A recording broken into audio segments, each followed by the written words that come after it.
So hello students, welcome back to your own channel Vedantu NEET English. This is Baswaratso, your biology master teacher. Good evening each and every one of you. Good evening. Hear me out. What if I tell you I can summarize the entire massive chapter of your plant kingdom, which includes algae, bryophytes, pteridophytes, gymnosperms, in just 55 points? Students, what if I tell you that I can summarize the entire plant kingdom chapter in just 55 points? Wouldn't that be express now?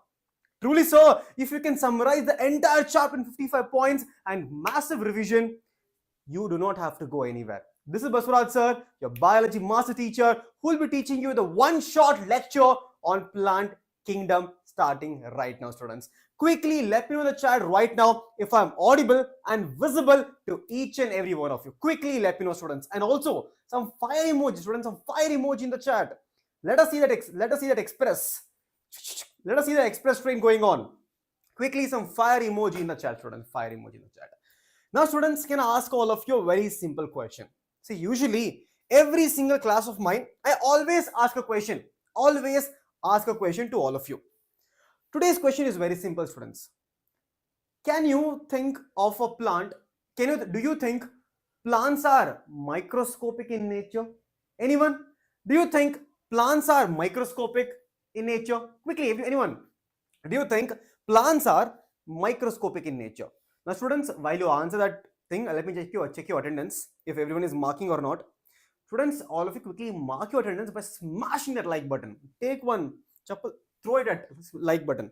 Okay, so all of you quickly mark your attendance also. Now, yes, plants can be microscopic. Plants can be all the way from the microscopic to the macroscopic level.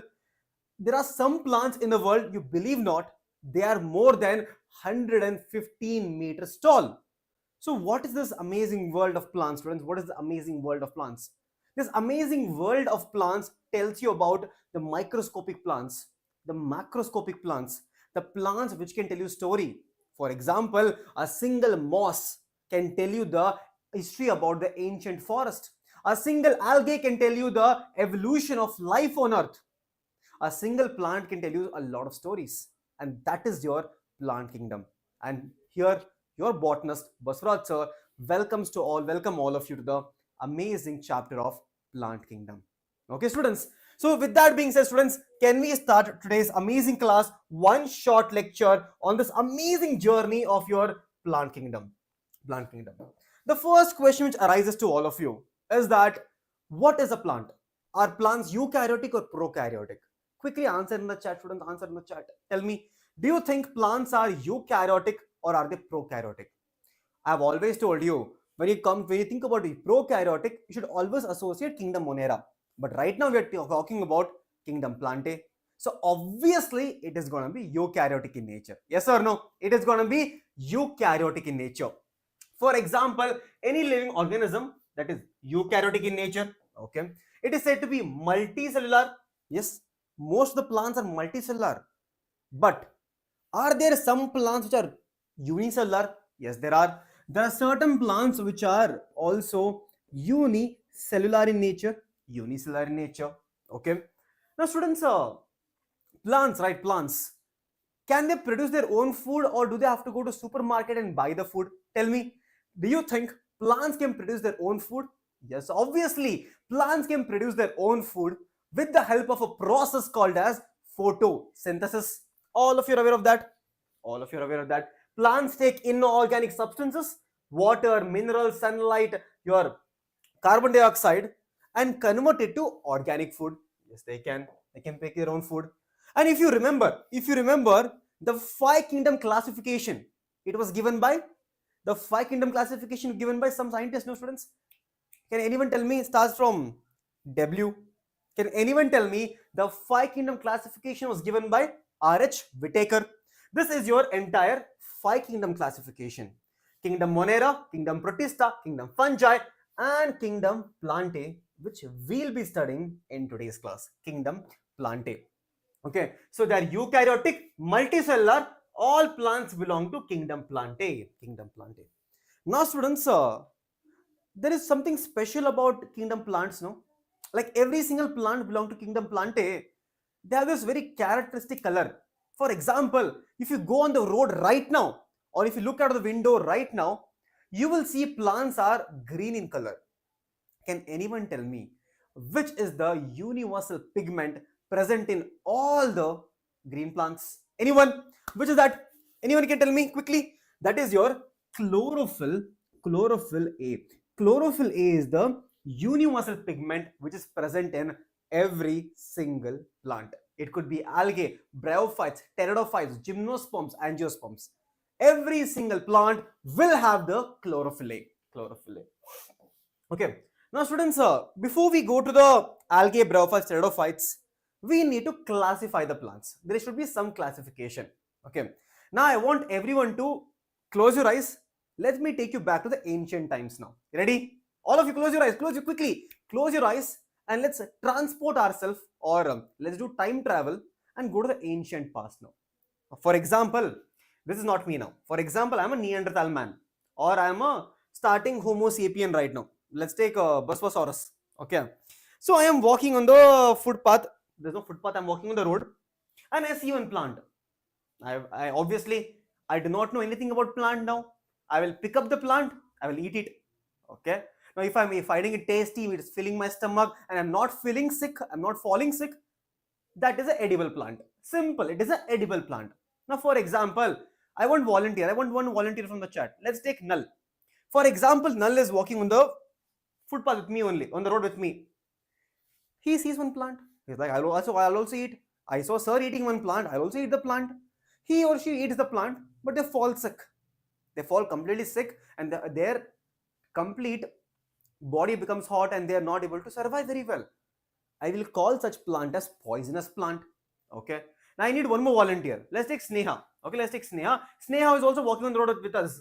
Okay. And she's like, oh my god, we need to do something. She will find one more plant now, and she will give it to Null. And Null becomes properly alright. I will call that medicinal plant. Students, are you able to understand? The classification of plants in the ancient time, it was based on the usage. If you're able to eat, it is called as edible. If it makes you fall sick, it is called as poisonous. If it is treating you, it is called as medicinal plants. So that was the ancient way of classifying. That is based on the utility. That is edible, poisonous, medicinal, based on the utility. Now let's change ourselves. Let's come to some, let's say around let's talk around, let's say around 2nd BC or around your 2nd century. Okay, now we're advanced now. I have books in my hand. I see Sushmita and all of us are holding books now. Now we will classify the plants based on how they look. For example, if one plant looks very tiny and small, life cycle is getting over very fast, I will call them herb. All this your oregano. All of you love oregano, no? Oregano, parsley, basil, oregano which you add no on the pizza. All of these are basically part of your herbs. Now there are some plants which are much more broader and bigger and bushy. I will call them shrubs. And there are some plants which are very tall plants, thick trunk. There is some branch, assistant branch manager, everything is there. I will call them trees. So this is called as your next level classification: herb, shrub, and tree. It is based on height, girth, as well as the life cycle. Clear, all of you? Okay, this was basically your Aristotle classification. Okay, now students, I will call this classification as artificial system. Now you'll ask me, sir, why am I calling it artificial? What is so artificial about it, students? Now students, I've always told you, where is a true love? True love is on the inside, not on the outside. Now this type of classification which considers gross morphological characters, heavy word, no, wait, let me make it simple to you. Classification based on external beauty. Understood now? Classification based on external beauty, that is how a plant looks from the outside, that is called as your artificial system of classification. Okay, and this system of classification, that is classification system that classifies organisms on the basis of one and only one or very few specifically chosen morphological features. For example, I have nice hair. Nice hair. Artificial. If I'm choosing someone based on nice hair, artificial system of classification. If I'm choosing someone who is very, like, let's say, who was very tall person is there, artificial system of classification. Now there are some people who wants to see the inner beauty. We'll come to that later on. We'll come to that later on. Okay. Now there is something called as Carl Linnaeus person. How many of you know him, students? How many of you heard about this gentleman here? Can anyone tell me? Can anyone tell me who is the gentleman right here? Carl Linnaeus, you have heard about him? If you have heard about him, some plants in the chat, because students is very important person. Very important person. He was one of the pioneers in classification, binomial nomenclature, system of classification. All of this was given by your Carl Linnaeus. Some plants in the chat. Respect, you should give respect. Everyone, plants in the chat. Okay. Now this is your Uncle Carl. Look at him, handsome boy, handsome. See, he is your Uncle Carl Linnaeus. Okay. All of you remember this thing, right? The Mangifera indica Lin binomial nomenclature. Binomial nomenclature was given by your Carl Linnaeus. It was given by your Carl Linnaeus. Taxonomical hierarchy also, that is kingdom, class, phylum, order, genus, species. Everything was given by your Carl Linnaeus. If you talk about him, what was his work? His main work was on collection of stamen. He classified flowers, plants on almost 7,300 plants into 24 classes. All this we'll push aside. Not very important for us right now. But what is more important for us right now is all of us learned that artificial means what, students? Artificial means what? External beauty. How a plant looks from the outside, classifying your non-artificial. Now, if you want to see the real beauty, what do? Do not do this on human. I'm telling you again. Do not try this on human. You can do it on plants. If you want to see the real beauty, cut open the plants. Go chop the plants. Don't try it on humans. I'm telling you again. Disclaimer alert. Don't later on. I do not want any police case on me. Okay. So when we talk about your internal beauty, I want to know about how a plant looks from the inside. For example, ultrastructure. See here, ultrastructure. Okay, and this is called as this type of classification where we look at the internal beauty. That is called as your natural system of classification, and it was given by Bentham and Hooker. Okay, Bentham and Hooker system of classification look at the plants from the inside. That is the ultrastructure. We look at it's not visible, students. Remember, I'll give you the notes. Ultrastructure. We look at the anatomy, how a plant looks from the inside. What is your different layers? Parenchyma, collenchyma, sclerenchyma, and your xylem, phloem, everything. Anatomy. Okay. We look at the embryology. We'll also look at the embryology, development of embryos, right? Embryology. So all of this includes, students, when you look at the plants from the inside, even the phytochemistry. Phytochemistry basically means all the chemicals released by the plants. That is, when you look for the plants from the it's given here now. See, ultrastructure, anatomy, embryology, phytochemistry. When you look at a plant from the inside, that is called as your natural system of classification. Okay, so I'll give you a simple, quick comparison, students. Quick comparison. Artificial system of classification given by Carl Linnaeus. Natural system of classification given by Bentham and Hooker. Superficial morphological characters can be seen here. It could be habitat, color, number of leaves, shape of the leaf, color of the leaf, everything, color of the flower. Here we look at ultrastructure, anatomy, embryology, phytochemistry. So these are the two different types of classification in your botany. One is your artificial, one is your natural. Tell me which is better, students. Tell me which is better. What will you go for? Will you go for the natural or artificial? Tell me in the chat quickly, all of you. Which is better? Quickly. And if you understood this part, right, I want some fire emoji in the chat, students. I want to keep the express going today. Express going. Tell me, understood all of you? One is your artificial, one is your natural. Okay. Now, how can we talk about classification? How can we talk about plants and animals and not mention our uncle, your Charles Darwin, students? How can we not mention about Charles Darwin? Without Charles Darwin, concept is always incomplete.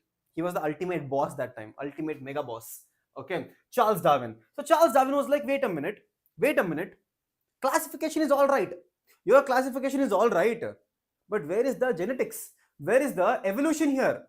So according to Charles Darwin, there was one more type of classification that is based on the evolutionary relationship. We call it we'll call it phylogenetic classification. It is called as phylogenetic system of classification based on evolutionary relationship between organisms. Okay. Now students, can anyone tell me how did we find out about dinosaurs? Does anyone know how did we find out about dinosaurs, that dinosaurs were existing before, dinosaurs were doing this, dinosaurs were doing that? How did we get to know? There was something called as T-Rex. How did we get to know about dinosaurs? Can anyone tell me? Ultrastructure means the inside part. You to basically take electron microscopy of it. Electron microscopy. Fossils. Exactly. We find fossils. So students, do you think there is something called as plant fossils? Does anyone know there is something called as plant fossils, or any one of you have ever seen a plant fossil? If you have not, you are in luck today. Have you seen fossil? After seeing Jurassic Park, nice. Only after Jurassic Park only we got to know. Okay, fossils. There is a branch of biology called as paleobotany. Paleobotany is a branch of biology which deals with the entire fossil of plants. Okay, see here. This is your plant fossil. This right here is a plant fossil. Beautiful, right? Beautiful plant fossils. Now students, what is the other solution if there is no fossil? What if there's a fossil is not available now? Do we have any other alternatives? Answer is yes. We have certain alternatives here. For example, if there is no fossil, we can go for numerical taxonomy. We can go. Okay.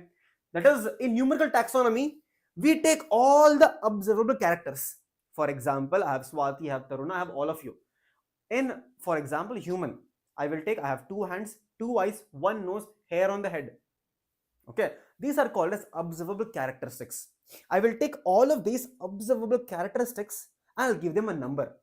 And after giving the number, I will give it to the computer. And computer will do the entire work and they'll give me a relationship. They'll give me a phylogenetic relationship like this. For example, can you see here, students? Here, B and C are somewhat related here. Okay, B and C are somewhat related. 0.7, 0.7. They're related. So I'll make a connection between them. Okay, let's take D and E also have a connection. 0.4, 0.4. They have a connection going on. So similarly, when we take all the characteristics and we make a complete graph out of it, and we get a phylogenetic relationship based on the observable characteristics. That is called as your numerical taxonomy. Next thing is called as cytotaxonomy. Cytology means chromosome. So here we study about chromosome, where we study about chromosome number, chromosome structure, and chromosome behavior. All of these are studied under cytotaxonomy. When there is no fossil evidence, numerical taxonomy, cytotaxonomy. Then we also learn something called as chemotaxonomy. That is, chemicals that plants are made up of. For example, in chapter called as biomolecules, do you remember something called as your primary metabolites and secondary metabolites? How many of you remember? Students? Primary metabolites, secondary metabolites, tannins, it could be ricin, it could be toxins, it could be curcumin, right? All of these are produced in the plants. We identify these chemicals and we identify a plant. Okay. So all of you remember when this is used in your phylogenetic system of classification. When there is fossil. If there is no fossil, numerical taxonomy, cytotaxonomy, chemotaxonomy. Okay. Now with that, we come to the current system of classification, which is given by our August D. Eckler. That is system of classification where we have cryptogams, phanerograms. Cryptogams, thallophytes, bryophytes, pteridophytes. Phanerogram, gymnosperms, angiosperms. And with the help of scientific system, modern classification, finally, we have come to a conclusion. That we have in total under plant kingdom, we have thallophyta, bryophyta, pteridophyta, gymnosperms, and angiosperms. So 5 different types of classification we have currently under your plant kingdom. Did all of you understood? Did all of you enjoy the introduction? Yes or no? Tell me now. Amazing revision going on. If there is an amazing revision going on, students, quickly some fire emoji in the chat to light up this chat now. Okay, and also if you're watching the video till now and you've not liked the video, quickly smash that like button. Okay, because it will help you to reach the video to higher heights. Okay, now students, can we start right now?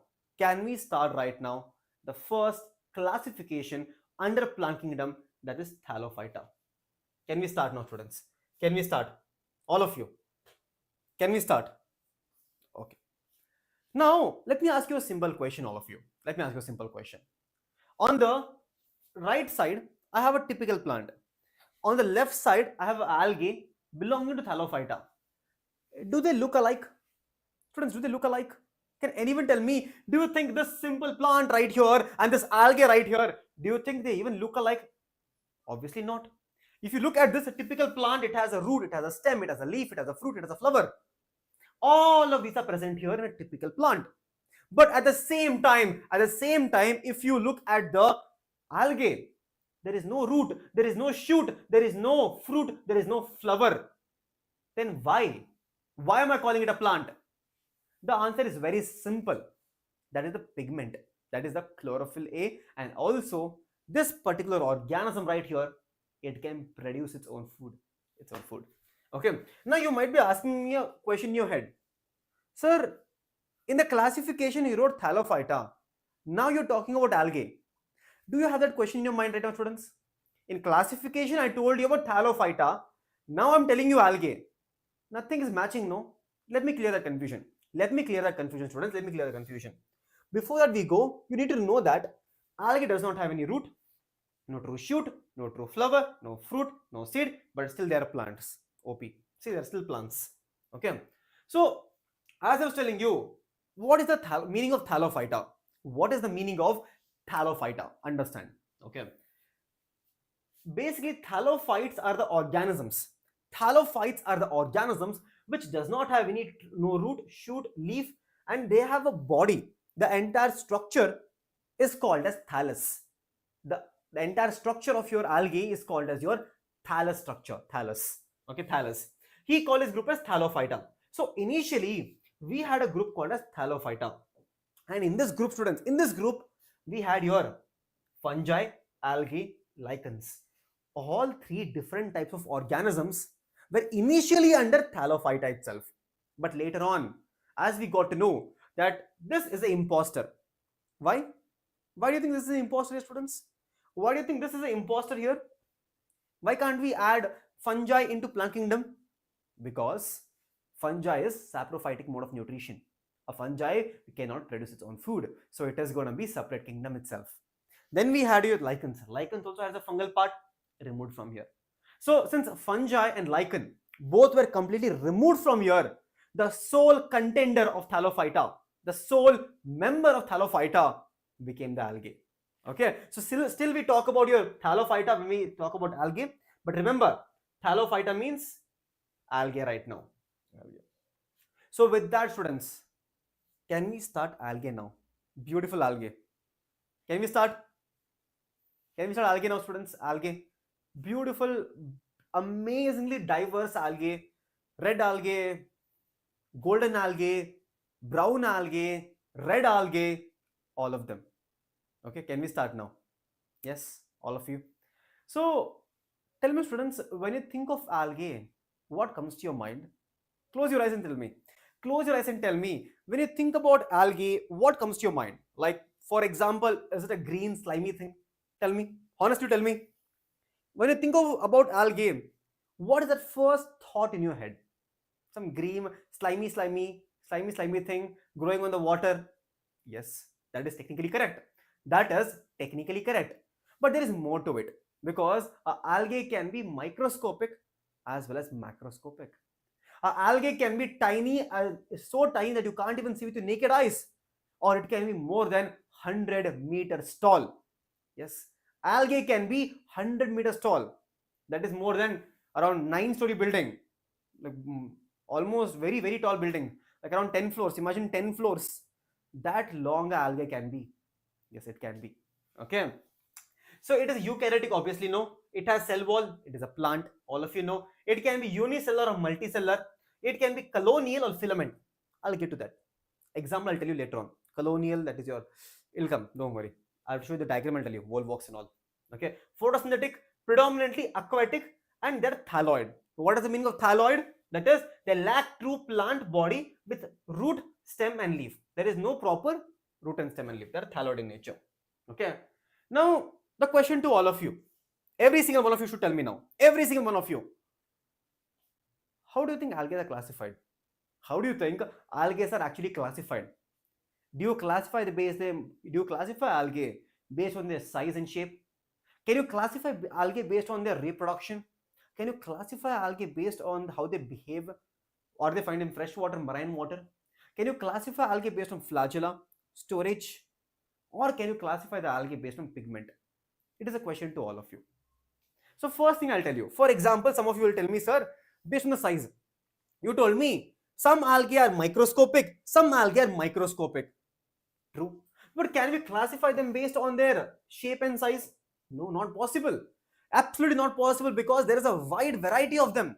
There is such a wide variety of shape and size, you cannot classify them. Not possible. Almost single cell, colony, like paper, like this, this is your Cara. And then we alva, this is alva, then Spirogyra, right? So you just cannot. Now, can you classify based on their habitat? Tell me, is it possible to classify the algae based on habitat? Some algae under your bed, some algae in the kitchen, some algae in the bathroom floor. Tell me, can you classify the algae based on the habitat? Not possible. Again, not possible. Again, not possible. Because there is marine, freshwater. Some of the algae, students, some of the algae are found in your rock. Some of the algae are found in soil, wood, even on your see this. Can you see this, Muti? This is called a sloth.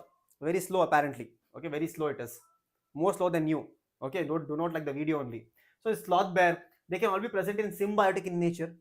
Not possible. You cannot classify the algae based on their habitat also. But can we classify the algae based on the nutrition? Not again. Why? Because all the algae are photosynthetic in nature. All the algae are photosynthetic in nature. You cannot classify them. All the algae are photosynthetic in nature. But can we classify algae based on the reproduction? Again, not possible. Because algae reproduces by both sexual and asexual. Both are there. Even vegetative also. That is, they can show binary fusion, Chlamydomonas, right? They can show fragmentation, Spirogyra. They can also show spore formation, that is your zoospore formation, your Chlamydomonas, right? But can we classify them in sexual reproduction? Probably in sexual reproduction something nice will be there. Not again. Even in sexual reproduction is also very much, everything is present here. Even your sexual reproduction is present here. And to make it more complicated, students, sexual reproduction is 3 types here. How many? 3 types. Humans are only better. Humans only 1 type. So easy life we have. In algae, sexual reproduction is 3 main types: isogamous, anisogamous, oogamous. Understand? What is isogamous? Both gametes are similar in size. Both gametes are similar. Example is, if it is motile, Urothrix, non-motile, Spirogyra. What is anisogamous? Both gametes are dissimilar. One is big, one is big, one is small. Big, small, big, small. Okay. Example is Urorina. It is also oogamy also is there. That is, the female gamete will be very large, just like the egg, and the male gamete is going to be motile and smaller. It is going to be motile and smaller. So if you want to summarize it, isogamy means same, aniso means different, oogamy also means different, but the female is motile, female is non-motile, male is motile. I'll give you a small short summary here. In reproduction we see vegetative, asexual, sexual. Under sexual we see isogamy, anisogamy, oogamy. Isogamy, motile is going to be Urothrix, non-motile Spirogyra. It's a PYQ. Oi, all of you, it's a PYQ right here. Anisogamy, Eudorina is there. Oogamy, Volvox and Fucus. It's not possible. Students, it is not possible only. Then now you tell me now. If I can't classify based on size, I can't classify based on nutrition, I can't classify based on habitat, I cannot classify based on reproduction. Then how do I classify them? How do I classify them? I'll give you 2 minutes to tell me, all of you. I'll give you exactly 30 seconds. Think of a way in which you can classify them. All of you, tell me in the chat. And students, did all of you understand this, right? Did all of you understand this? Isogamy, students, I'm telling you in very fast way but this is very important. It's a NEET PYQs, all of it.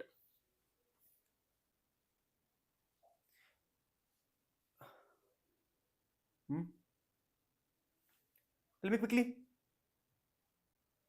See, if it's flagellated, it means motile only, no? If it has flagellate, it can be motile. Non-flagellated, non-motile. Tell me quickly. You think pigment? Are you sure? Can we lock pigment now? Can we lock the pigment? Can we lock the pigment? Yes, sir, we can. Because algae pigment, not very variety is there. Not much variety. Okay. If you can look at the algae right here, students, can you tell me which are the 3 colors you see here right now? Can anyone tell me which are the 3 different colors we notice here on the board right now? I can notice green, I can notice brown, I can notice red. I can see green, red, brown. So can I classify the organisms, that is your algae, based on the pigment? Yes, sir. I can classify the algae based on the pigment, and based on the pigment we have 3 different types of classification, that is green algae, brown algae, red algae. Green algae chlorophyceae, brown algae rhodophyceae, red algae rhodophyceae. 3 different types of classification of algae. Red ranger, brown ranger, green ranger. Okay, tell me which is your favorite, students, here. Can anyone tell me which is your favorite one here? Favorite one in this? All 3? Green, brown, red. Anyone? See, mine is red. Mine is favorite red. Always red is my favorite.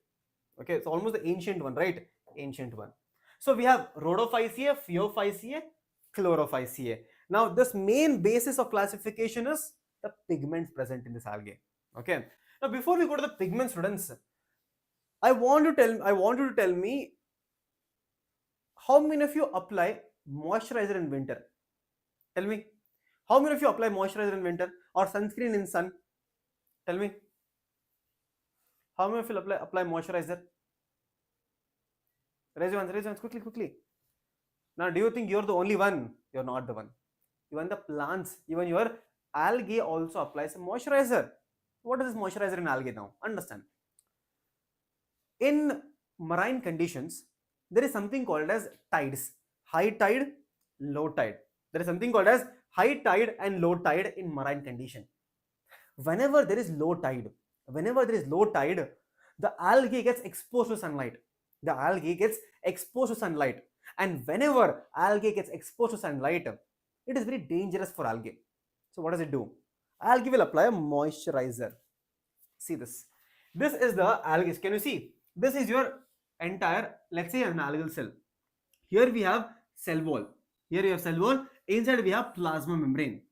Now students, onto the outer layer of cell wall.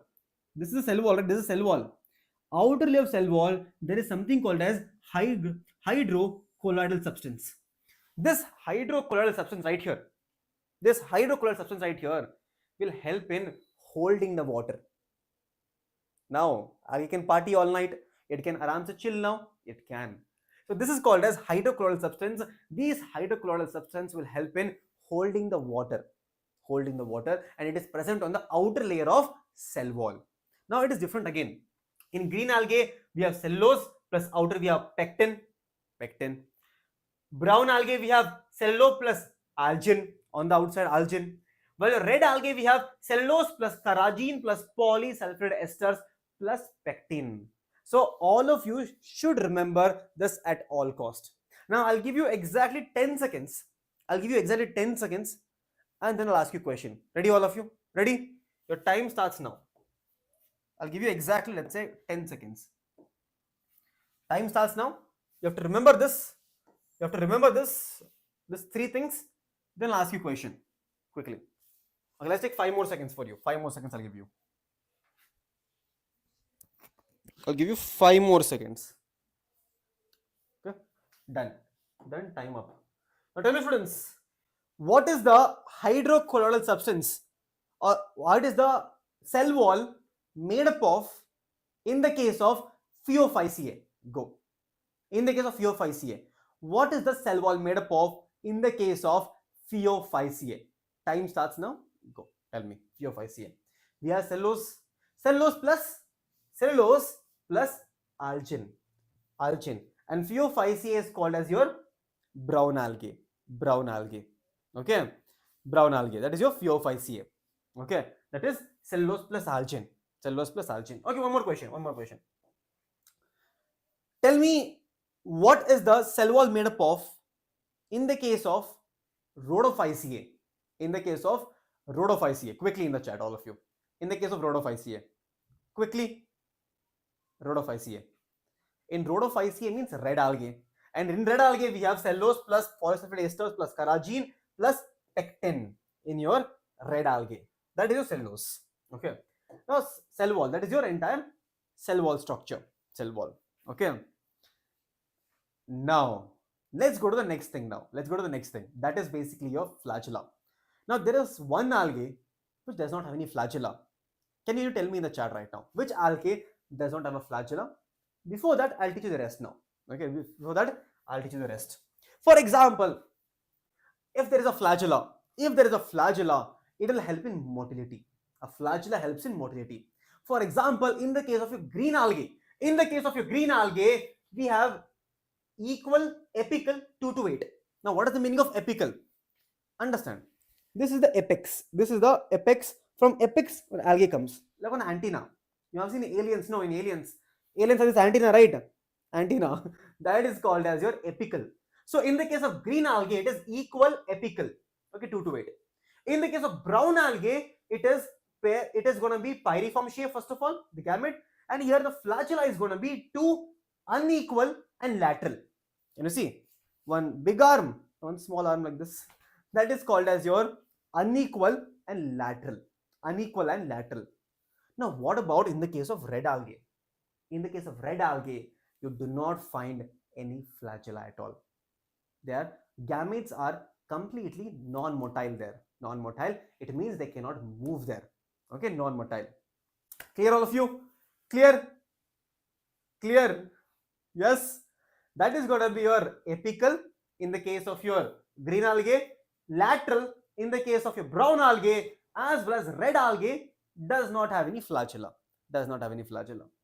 Okay. Now, pigment, all of you know. The main base of classification is only pigment. So in the case of your green algae, brown algae, red algae, there will be one common pigment. That is chlorophyll A is going to be very common. Can you see here? Chlorophyll A is going to be very common. Chlorophyll A. But apart from chlorophyll A, here we have A, B, C, D. So green algae will have chlorophyll B, brown algae will have chlorophyll C, red algae will have chlorophyll D. Apart from that, in the case of your brown algae, we also have something called as fucoxanthin. Now, what is a fucoxanthin, students? Fucoxanthin is a pigment which imparts brown color. And depending upon the concentration of fucoxanthin, the brown algae can vary from olive green to dark brown. So olive green to dark brown, the color will vary depending upon the concentration of fucoxanthin. If fucoxanthin concentration is a lot, then it is going to be completely brown. Okay, brown. Apart from it, also has certain carotenoids. Okay. In the case of red algae, apart from chlorophyll A and D, it has phycoerythrin, and it is the same phycoerythrin which imparts the red color. That is going to be the red algae. That is phycoerythrin. Now, what about storage? Again, it is different. Okay. In green algae, it is starch oil droplets. Okay. Brown algae, mannitol and laminate. Students, NEET PYQ at least 4 to 5 questions here. Storage, mannitol and laminarin. Red algae, Floridian starch. And Floridian starch is almost alike, like it is similar to amylopectin and glycogen. So Floridian starch is, the structure is similar to amylopectin and glycogen. So this is your a general overview on algae. All of you understanding? Yes or no? in the chat quickly, all of you. General overview of algae. Okay. Now, all that aside, did you know that algae is used in space? How many of you know that algae can be used in space as a food? As a food, we can use algae in space. Do you know that, students? Yes, we can. There is an algae called as chlorella. The algae called as chlorella, it is rich in protein and everything, and it is used in your space. Chlorella. We can use algae as a bioreactor also to make food, make oxygen. Now, that was your general overview on algae. Now we will talk about the one specific algae, that is your green algae. Okay, green algae. Can we start? Can you start now? Something called as a green algae. Now, if it is called as green algae, tell me what is the color of it? Stupid question, no? But it's fine. Stupid question is good. Tell me, if it is green algae, it will be in green color only, obviously. Okay, green color only. So it is the most recent algae in evolutionary time. Most recent one. The oldest is red algae. Okay, ancestor of all green plants. So it is the granny of all green plants. Okay, it can be unicellular, chlamydomonas. It can be an apartment, that is colonial volvox. Okay, it can be filamentous, urethrace and spirogyra. Can you see long filaments? It can be long filaments. It can be. Okay, and if you see this anywhere, students, you know whom to blame now. All of you know whom to blame. You should always blame the green algae. Okay, they can be multicellular like your Cara. Okay, now if you look at the structure of your green algae, it has this tiny structures called as your pyrenoids. How many of you have observed? If you are not observed, let me tell you. There is something called as pyrenoids. These pyrenoids are structures which can hold some certain amount of starch and proteins also. They are called as pyrenoids. Okay. Now, students, this is one of the most important thing which I've always told. Right. How can you classify the green algae further? See, I am classifying algae based on the pigment. Red, green, pink and all. There's no pink, but yeah. Red algae, green algae and brown algae. Okay. But if I want to classify the green algae itself, then you have to look at the chloroplast. Because under green algae, the structure of chloroplast can completely vary from varying plant to plant. For example, there is a certain chloroplast with cup shape, discoid, C-shape, ribbon, stellate, spiral, reticulate. So the shape of the chloroplast can vary from different types of green algae itself. Okay, different types of green algae. That is chloroplast diversity. See, ribbon shape can be found in your spirogyra. Discoid can be found in the case of Cara. Cup shape can be found in the case of chlamydomonas. Reticulate can be found in the case of cladophora. Do you have to remember this? Not really. Okay, just remember this much. More than happy for you. So with that, we finished chlorophytes A. Entire notes is given here. Download all of these notes. All of you know where you get the notes, right? All of you know, right? You can join the Telegram channel, Baswaraj sir, biology with one sunflower. Okay, with one sunflower. Okay, Baswaraj sir, biology. Notes will be available there for you. Okay, don't have to worry. Okay, now habitat is what? Fresh water. Cell wall is basically cellulose, pectin. Chlorophyll A, B, major pigments are pigments. Storage is basically pyrenoids can be seen there. Starch is stored. Members are chlamydomonas, chlorella, volvox, spirogyra, Cara. Reproduction, vegetative fragmentation, asexual, flagellated zoospores, sexual, all three are there. Iso, aniso, oogamy. All three are there in this. Okay, all three are present here. Okay. Now, students, how many of you observed certain ice formation like this in real life? I have not, but if you have, raise your hands. How many of you observed certain ice formation like this in real life? But I have not observed, but if you have, also tell me. Okay, because there is something lurking here. Actually. If you look under this icy glacier thing, under it you can see a large forest. Under the icy thing, you can see a large, big forest. And students, if you remember the Avatar movie, The Way of Water, they use a lot of underwater plants, right? right here, underwater plants. They're basically called as kelp. They're called as giant kelp. They're called as giant kelp. Okay. So now we come to something called as your brown algae. Can we start, students? Brown algae. Very simple it is. Very simple, brown algae. Okay. Very simple. All of you know already. This is your example of your sargassum. Examples I'm showing you. Ectocarpus. Because you have only studied about this. You have only studied about it and read the word, read the name. You might have not seen it, but I'm showing it to you. This is called as an ectocarpus. Looks like one hair on the head, someone's head. Hair looks like a hair, no? Ectocarpus. This is Dictyota. Dictyota.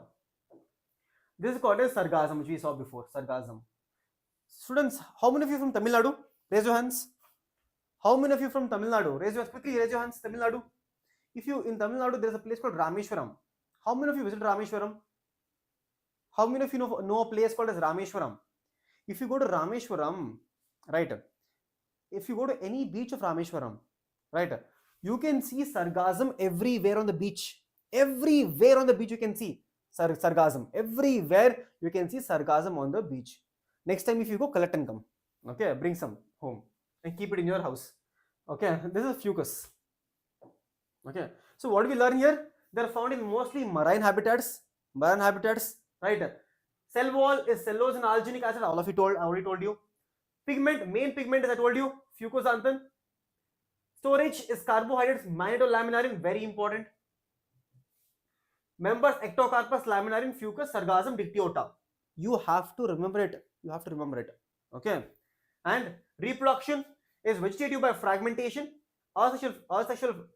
See, reproduction is almost same to same. Sexual reproduction, all three. Iso and 𝐂𝐴𝐤. All three are here. All three are here. Okay. Now we come to the red algae. Now we come to the red algae. And red algae, let me tell you, students. Red algae is the ancient algae. Oh, namaskara give. Quickly, all of you. Oh, namaskara. Give a namaskara to your red algae, all of you. Namaskara one give. This is called as your ancient one. It's called as the ancient one. Okay. So Rhodophyceae also called as your red algae. Most ancient algae, 1.6 billion years old, right? Predominantly marine in nature. Look at the beauty. Oh my God. Look at the beauty of Polysiphonia. Looks like one small plant. Look at the beauty, students. Admire the beauty. Look at it. This right here is your Polysiphonia. Okay, this is Gracilaria. This is agar which you eat nicely. You can eat it. Okay. Gelidium, which can be used to make the agar. Okay. Agar. So mostly marine. Greater concentration found in warmer areas. Cell wall is cellulose plus your carrageen plus polysulfate esters. Pigment chlorophyll A, chlorophyll D, phycoerythrin. Food storage is Floridian starch. Members is Polysiphonia, Gracilaria, Gelidium, and Porphyra. Reproduction is very important here. Vegetative fragmentation, asexual, non-motile spores. Why? No flagella here. Okay. Sexual, non-motile gametes. Only oogamy can be seen here. See, in your brown and green, reproduction is almost same. Here, reproduction is different. All of you should remember that. Okay.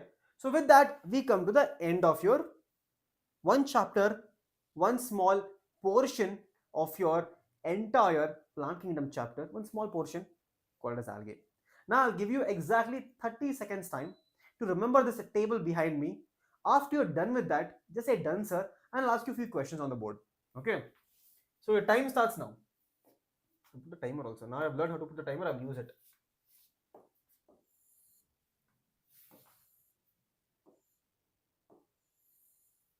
Your time starts now, 30 seconds on the go. Once you're done, just say done, sir, because I'll be asking some questions right now.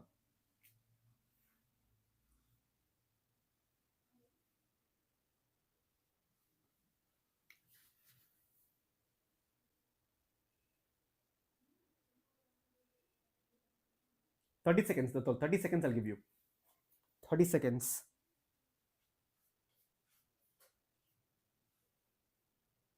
Okay, take 10 more seconds. What is that? Take 10 more seconds. I'm being generous now, generous. More generosity from my side. Time's up now. Okay. Ready, all of you? Ready? Now, the first question to all of you. The first question to all of you right now. Okay. Tell me the reserved food material in the case of road of ICA. Road of ICA. Reserved food material in the case of road of ICA. Quickly, everyone, quickly. Namaskara. Namaskara to you, Swati. Namaskara. Tell me the reserved food material in the case of road of ICA. It sounds like a state of USA. That is going to be your Floridian starch. Floridian starch. Okay, Floridian starch. Tell me, students, the flagella present in the case of few of ICA. Flagella in the case of few of ICA. Flagella in the case of few of ICA. Time starts now. 10 seconds. 10 seconds. 10, 9, 8.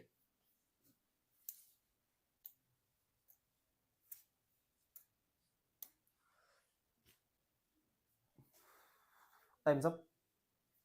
In the case of road of ICA, we have lateral to and unequal. Lateral to unequal. Okay. Tell me, student, last question. Tell me the pigment present in the case of chlorophyceae. Pigments present in the case of chlorophyceae. What are the pigments we can see under chlorophyceae? Go. Chlorophyceae pigments. Last question to all of you. Pigments under chlorophyceae. Chlorophyceae pigments are your chlorophyll A, chlorophyll B. Okay, chlorophyll A, chlorophyll B mainly. Okay. So with that, we come to the end of your chloroalgae. The only thing remaining is your life cycle. Can we draw it, all of you? I have made you draw so many times. It's become a habit of mine to draw it again for all of you. So open your books right now and draw the simple life cycle of an algae. Simple life cycle of an algae. Okay. Now, phases of life cycle, all should know. There is some entire life cycle of an algae can be divided into two parts: gametophytic, sporophytic. Gametophytic is haploid. Gametophyte, gamete produces gametes. Sporophyte produces spores. Always diploid. Okay. Now, students, ready, all of you? I've made you write so many times, but I'm going to write it again one more time for all the students watching the lecture for the very first time. First, we have the main plant body. Okay, this right here is the main plant body.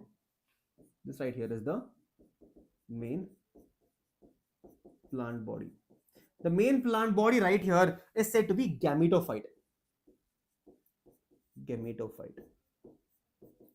And gametophyte is haploid diploid. Gametophyte is always diploid. Gametophyte is going to be your haploid in nature. This is the main plant body. It can take care of itself. Green color. This is the main plant body. Okay. The main plant body undergoes mitosis. Gametophyte will produce gametes. Okay. Will produce gametes. Gametes are haploid in nature.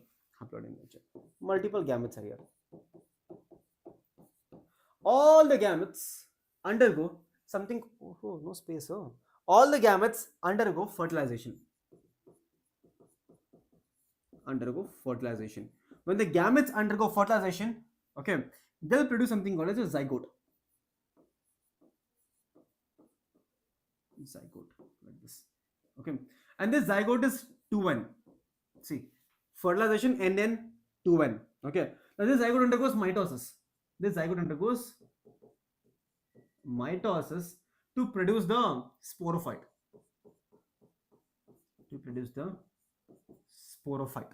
And this sporophyte undergoes, this is diploid. It's going to be diploid. Undergoes meiosis to produce the spores. And spores are going to be haploid in nature. So meiosis, reduction, division, spores. And these spores undergoes mitosis again. To produce the main plant body. But let me tell you, in the case of your algae, this is not the case. In the case of algae, the zygote directly develops into the spores. Okay, directly develops into the spores. Zygote. Okay, This entire part is not present in the case of algae. That is, inside the zygote, inside zygote, meiosis takes place. Meiosis takes place, and I call this phenomena as zygotic meiosis. I call this zygotic meiosis. I call this zygotic meiosis. Okay. So zygotic meiosis is happening here. Inside the zygote, meiosis takes place. The meiosis, that is 2n, becomes n directly, and we end up getting the main plant body. Okay, we end up getting the main plant body, and this is what happens in the case of your algae. Main plant body, mitosis, haploid. Fertilization, diploid is there, undergoes meiosis here. Okay, meiosis inside the zygote to produce spores. Spores undergoes mitosis to produce the main plant body again. This is a gametophyte, is the haploid plant body. Done all of you. Okay. No, let me tell you, life cycle is there. Just that sporophyte, gametophyte, they have removed that concept of your haplodiploidic, diplohaploidic, all that is related. But life cycle is still there. If you read the NCERT for your pteridophytes, gymnosperms, and as well as your homospory, heterospory, the life cycle is still there. So go read it out one more time. Okay, life cycle is still there. Okay. Student, this is a few examples given in NCERT. This is the Volvox, this is Spirogyra given right here. This is your Eulothrix. Not Spirogyra, Eulothrix. Then we have your brown algae given here. And if you can see in the brown algae, students, there are 3 different parts of a brown algae. But the one is called as holdfast, which will help in attachment. Then we have stalk-like structure called as your stipe. Then we have leaf-like structure called as your frond. So stipe, holdfast, and frond. Okay, and frond. Clear? This right here is your red algae, right? Porphyra and Polysiphonia. Remember Polysiphonia, which I showed you, the bright branch one. This is Polysiphonia. Okay, this is Dictyota. This is going to be a fucus. That is going to be Laminaria. All this you should remember. Okay. Economic importance, main economic importance is there. That is, an algae can produce a lot of oxygen. More than 50% of CO2 fixation is done by your algae only. And algae is a part of your most of the food chains. Pioneer, right? And also Gracilaria and Gelidium, they can produce agar-agar. Sargassum, Laminaria, Porphyra are used in food. Chlorella is also used as food, right? Carrageen and algene are produced as hydrochloral substance. All of these are economic importance of your algae. Okay, economic importance for your algae. And that is the end of algae. So all of you in the chat, algae done and dusted. Algae done and dusted, all of you. Algae done and dusted. All of you drink some water before we start the next thing now. Done. Algae is done. I think it took us 1 hour, right? Express also takes 1 hour. Express also takes 1 hour, students. What is this? Express also takes 1 hour to finish. This chapter is very large chapter. Now we will go a little bit high speed now. Okay. All of you quickly smash that like button. All of you quickly smash that like button, all of you. Yes. And fire emoji in the chat now. Fire emoji. Oh, we even read the classification. No. So classification, algae. Both are done in 1 hour. Okay. So algae done right now. Algae done. Now, question on the board for all of you right now. Question on the board. That is, algae were all aquatic. Okay. They had everything to successfully survive. But why did plants move to the land as they evolved? Good question, right? Good question. Algae had everything possible. It had water, reproduction was happening, everything was all right. Then why did it come to land? Why did it come to land then? What was the requirement for it to transport to land? Nicely, it came running to the land now. Why? Because land is, it's always, you know the statement, right, students? You know the statement. Grass is always green on the other side.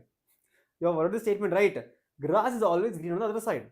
But there is one more reason apparently. Okay, the aquatic conditions has very less nutrients, and also some of the algae which is growing on the, let's say, very deep oceanic water, they have very less sunlight there.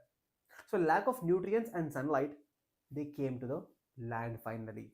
So from aquatic, the journey started and then moving towards the land right now. Moving towards the land. Okay. From aquatic, they move towards the land. So this is the entire plant evolution happening in front of your eyes right now.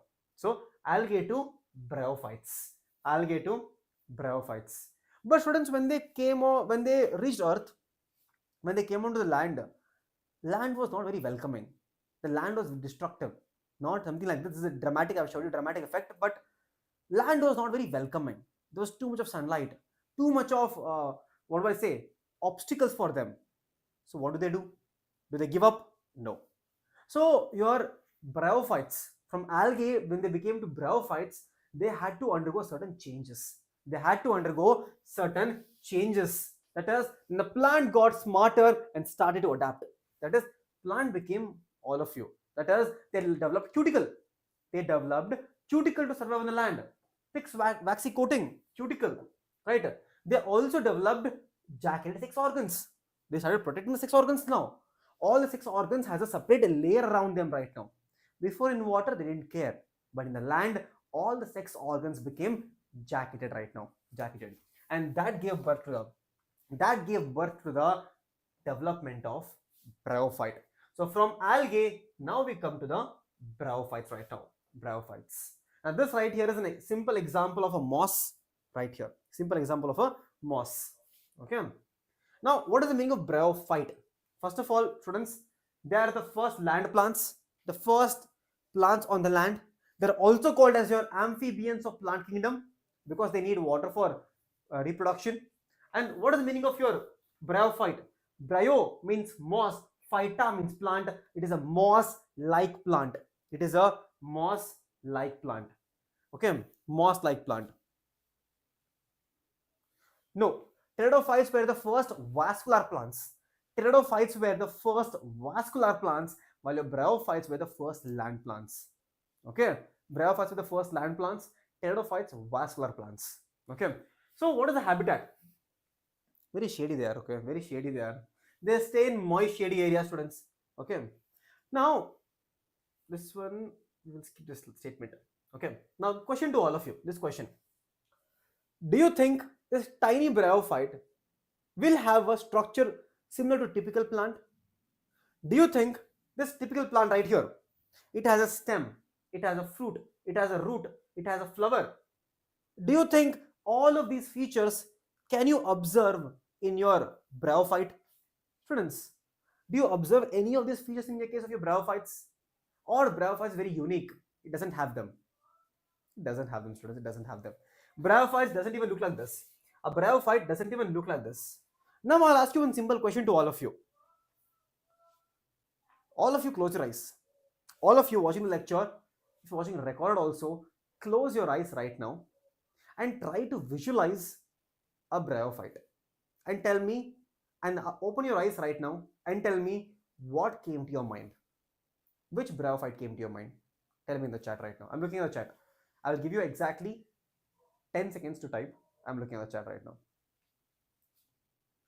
Tell me what comes to your mind when you think about bryophytes. Quickly. Yes? What comes to your mind when you think about bryophytes? Which plant comes to your mind? For 90% of you, did the Markantia come to your mind by any chance? By any chance, Markantia came? Yes or no? Tell me. Moss, which moss? If moss, which moss? Tell me. Students, that is what I'm here to do today. I'm going to change the perspective how you think about bryophytes, because I will show you exactly how the bryophytes look like, and not just this stupid Markantia. I will show you the variety of your bryophytes. Okay, ready? Yes? Now, okay, there are two main structures of bryophytes. A bryophyte can be prostate, it means flat, Prostate means flat, okay, or it can be erect. A particular bryophyte can be prostate or erect. Both are possible. Okay, this is your prostate structure. This is your simple structure of your Mercantia, which is prostate. This is your erect structure. Erect structure. Okay. Your bryophytes do not have any root, do not have any true shoot. Not available. Not available. But they have a root-like structure called as rhizoids. Rhizoids are there. Okay. This will come back to later on. This will come back to later on. Now, students, how many of you still struggle to identify the difference between antheridium, antheridiophore, and anthrozoids? How many of you find difficulty in finding the difference between antheridia or antheridium, anthrozoids, and antheridiophore? Tell me quickly. How many of you feel the difference? How many of you find struggling with the difference between all the three? What is antheridium? What is antheridiophore? And what is this anthrozoids? Do you face the difficulty? If yes, today is the day where the entire confusion becomes clear to all of you. It becomes mentally clear, and from now onwards, you will not have any difficulty in remembering this. Challenge to all of you. Yes.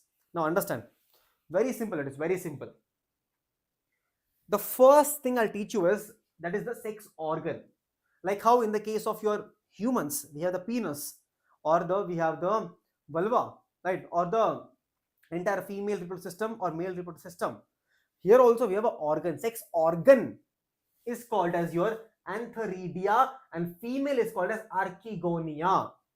Antheridia and archegonia are the sex organs. Antheridia and archegonia are the sex organs. Is this point clear to all of you? Antheridia and archegonia are called as your sex organs. Okay, sex organs. Here the sex organs are multicellular. They arise on a stalk. They are arising on a stalk. That is very important, because the stalk of antheridia is called as antheridiophore. The stalk of archegonia is called as archegoniophore. Understanding, all of you? Understanding? The sex organs is called as antheridia, and archegonia are the sex organs. The stalk which they are present on, the stalk is called as this one right here. Can you see this part here? And the labeling given your NCRT, the labeling given your NCRT is the labeling of a stalk. The stalk is called as antheridiophore for male, archegoniophore for female. The NCRT is not labeling sex organs. NCRT is labeling the stalk. Remember that point very well today. Stalk is being labeled in your NCRT. Okay, stalk is being labeled in your NCRT. Okay, they are covered by a layer of sterile jacket called as jacket cells. Now, first one we'll see the male sex organ. The male sex organ is right here. The male sex organ is called as antheridium. Okay, antheridia, single, antheridium, same thing, single and plural. Okay, it's also called as male gametophyte. It is also called as your male gametophyte. Okay, gametophyte. This is your antheridium, single one. Can you see a single jacket layer around it? In the middle we have androgen mother cell.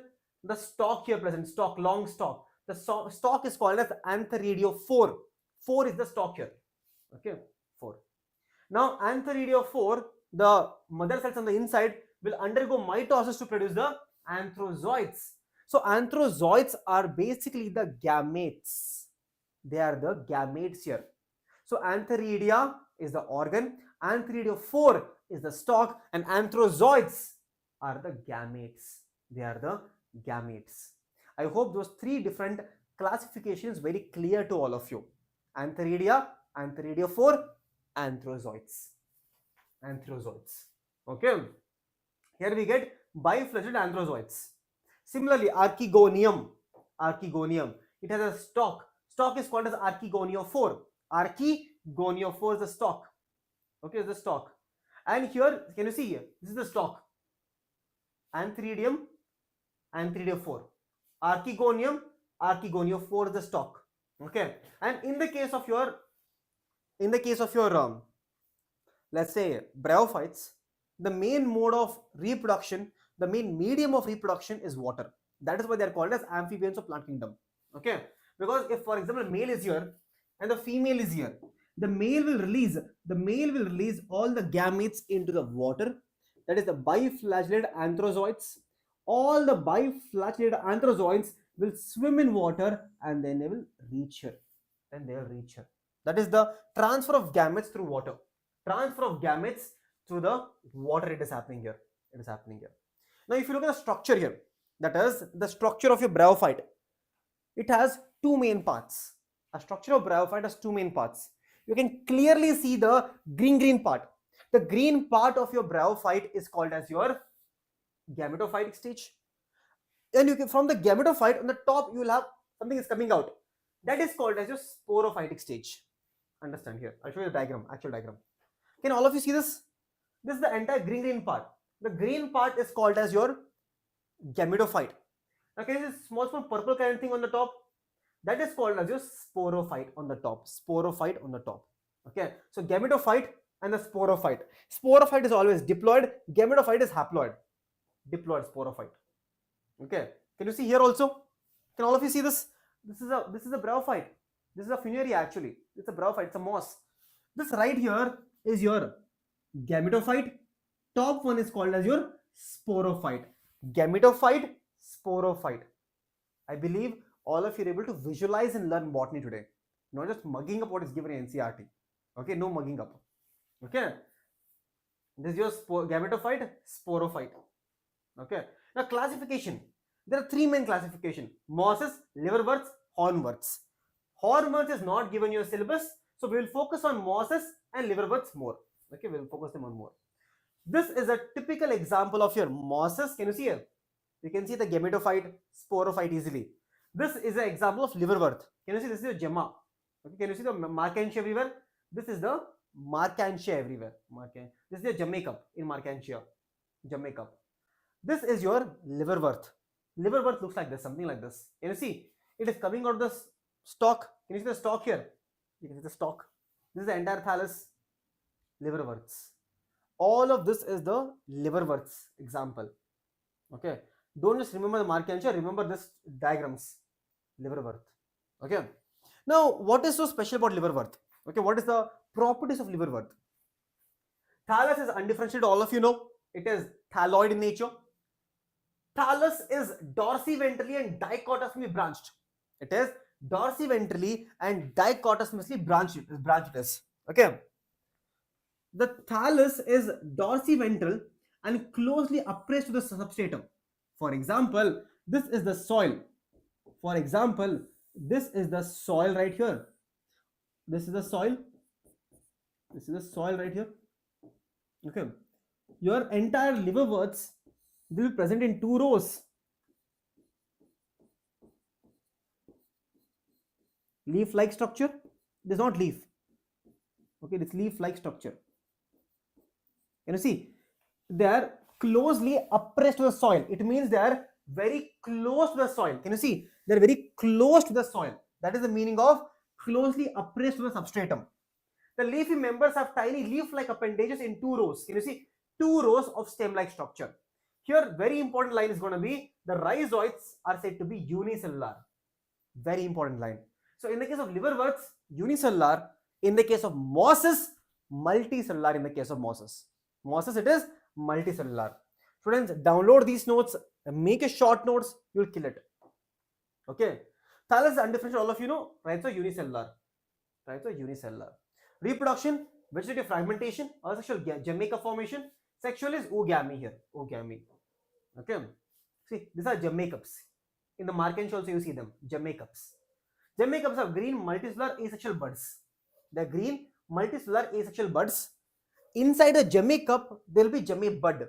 And this Jamaic bud will germinate one more plant. To form new organism. Can you see? This is the Jamaic buds on the inside. This is your Markantia. Can you see Markantia, students? Markantia. This is the entire thallus. Entire thallus is closely appressed to the substratum. It is completely stuck to the substratum. it has marcantia, it has the Jamaica growing here. This is the structure. This is the archegoniophore, archegonium. Okay, I believe all of you can visualize right now. Visualize and learn botany. This is your prostate structure. It is very close to the soil. Close to the soil. This is your example of your liverwort. Liverwort example. Okay, liverwort example. This is okay. The most liverworts are dioecious. Now, what is the meaning of dioecious? The meaning of di means two. The sex organs are present in two different thalli. Here we have male plant, female plant. So male plant and female plant are separate here. Male plant and female plant are separate. So dioecious, di means two. Di means two. Okay, so sex organs are present in two different plants here. Okay, here we will have antheridiophore, that is the stalk. Can you see? This is archegoniophore. I showed you before, right? Archegoniophore, archegoniophore, archegonia. Okay, archegoniophore and archegonia. Okay, now we come to mosses. Now we come to the mosses. This is a typical moss. Can you see the gametophyte, sporophyte on top, sporophyte on top. Okay, these are different examples here. That is a funaria. Can you see sporophyte, funaria, sphagnum, polytrichum, polytrichum. See, polytrichum also has it. It looks like a flamingos, long chain of flamingos it looks. Okay, that is the sporophyte on top, gametophyte on the bottom, gametophyte on the bottom, sphagnum, that is a peat moss. Okay, funaria also given here. All of these are different examples of your mosses. Mosses. Can you see here? All of you could see this capsule, right? Everywhere. Can you see the capsule here? See, this is the capsule on the top. Everywhere, can you see? This is called as capsule. Capsule. Capsule. Seta and leaves. Bottom we have rhizoids. This part is the sporophyte, and this is the gametophyte. Sporophyte is diploid part, gametophyte is the haploid part. Okay, gametophyte is the haploid part. Now, what about mosses? Sporophyte or the male plant body forms the spores. Okay, spore germinates to form juvenile gametophyte called as protonema. See, unlike your liverworts, here we have one more stage called as protonema stage. I will teach you in life cycle. When I do the life cycle, you will learn there is a separate stage called as protonema stage present here. Protonema stage. Okay. Protonema develops into the adult foliage form. So protonema will develop into the gametophyte. Protonema develop into gametophyte eventually. The life cycle, very important here. Okay. Rhizoids are multicellular. Very important line. Rhizoids are multicellular. Previously it was unicellular, now it is multicellular here. Okay, leaves are arranged spirally here. Leaves are arranged spirally. Reproduction is almost same. Reproduction is almost same. Okay, so here we have a juvenile stage, that is the protonema stage. Protonema stage gets developed and converted to the adult stage. Protonema becomes adult. Protonema is always haploid also. Haploid. When it is free living, filamentous, it is branched also. See, free living, filamentous, branched. Okay, branched. Here also we can see Jamaica. Same thing. Okay. Here, liverworts were dioecious. Here we have monoecious. Mono means what? Mono means one. Mono means one. So if both the sex organs are present on one plant, one thalli, that is called as monoecious. So here we will find male and female sex organs on one plant. That is monoecious. Okay, so remember your that is mosses, monoecious. The other one was LD. Okay, liverworts, dioecious, monoecious, mono, and your mosses, Okay, Now students, with that we come to the life cycle part. After this, bryophytes also is over. Okay, now I want everyone to open your books right now and write down the life cycle of your bryophytes, both, that is liverworts, that is dioecious, as well as mosses, which is monoecious. Ready, all of you? Ready?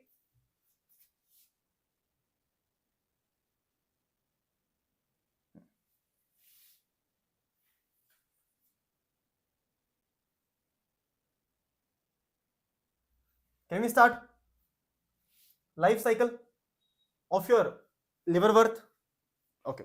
Now, first life cycle of liverwort. Understand, students. Understand. I've already told you liverwort means dioecious. Now, what is the meaning of die, students? Tell me. Do we have separate male and female here? Do we have a separate male plant and female plant? Yes or no? Tell me, all of you in the chat quickly. You have a separate male plant and separate female plant is here. Yes. So let me draw here. Let's draw one gametophyte here. Male gametophyte and female gametophyte. Let's use green color. Green color is very important. Okay.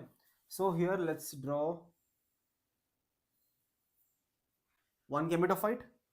Let's draw one more gametophyte. Okay, two different gametophytes are here. This is the, let's say, female gametophyte. Female gametophyte. And this is the male gametophyte. Male gametophyte. Male gametophyte. Okay. Female gametophyte and male gametophyte. Male gametophyte will produce antheridium. Yes or no? This is antheridium.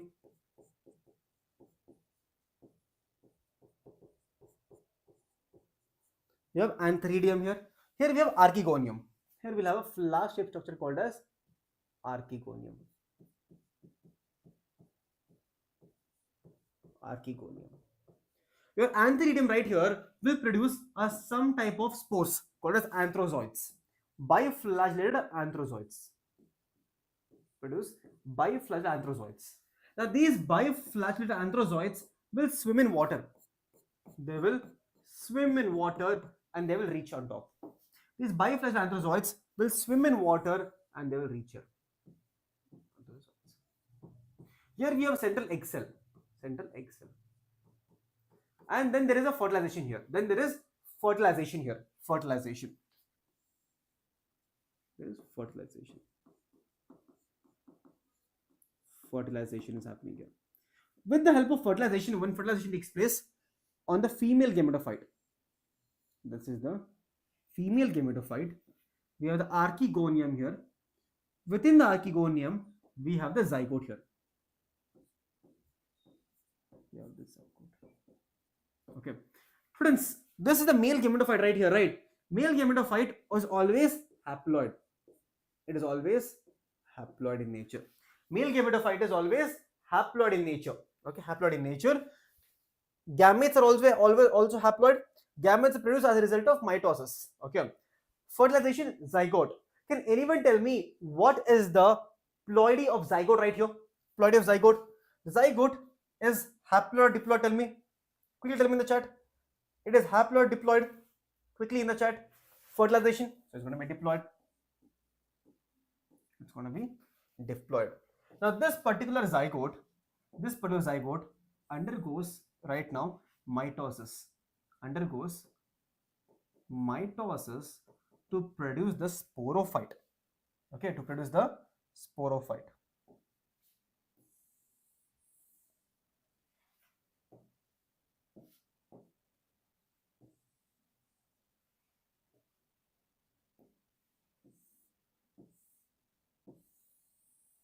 This is the entire sporophyte. Here you have three parts. This is the foot, seta, and capsule. Foot, seta, and capsule. Okay, foot, seta, and capsule. Foot, seta, and capsule. This is the entire sporophyte. This entire thing is called as a sporophyte. Sporophyte. Okay, entire thing is called as sporophyte. Diploid in nature. Diploid in nature. It is also diploid in nature. Okay. Sporophyte is also diploid. Diploid in nature. This is the female gametophyte. This item is the female gametophyte. Female gametophyte, which is haploid in nature. Haploid in nature. Now what happens is, students, understand. Now what happens is, very interestingly, inside the capsule, that is meiosis takes place inside capsule. Meiosis takes place inside the capsule. So this is the capsule, right? This is the capsule right here. Inside the capsule there will be meiosis. There will be meiosis inside the capsule, and a sporophyte will produce spores. So once the meiosis happens, that will end up releasing. It'll end up releasing the spores.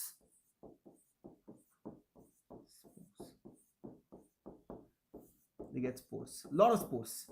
Okay, and these spores are said to be haploid. Why? Because they're under its meiosis happening here. Meiosis is happening here. So reduction division. These are the spores. These are the spores right here. Spores right here. This is the most important line here. All of you should highlight this. Okay, all of you should highlight this.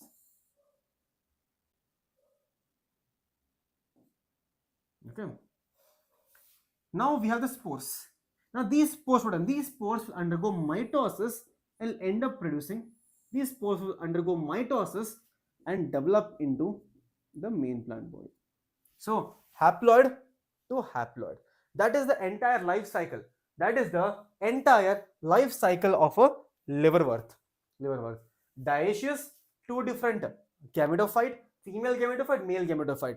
Male gametophyte is producing antheridium. Here we have archegonium. Single cell, anthrozoids. Water, fertilization. Produces zygote. Zygote undergoes meiosis, so undergoes mitosis. 2N produces the entire sporophyte. This is a sporophyte right here. Sporophyte is going to be diploid. Now what happens? Meiosis takes place inside the capsule, produce the spores. These spores undergo mitosis, again develop into the male and female structures. That is the entire life cycle of your liverworts. And I believe some of you are watching my lecture, the same lecture for so many times, and every single time, trust me, every single time even I myself do the entire life cycle on the board, I feel so happy, because this amazingly complex thing happens in nature, or probably is happening right now somewhere. So that is the beauty of liverworts. Okay. Now what about your mosses? See, I told you already, mosses are monoecious. Mono means one. So here we have a single thalli. Student. A single thalli which has a leaf-like structure. A single thalli will produce the anthrozoids, as well as the archegonia. Both are produced into a single thalli. This right here is the gametophyte.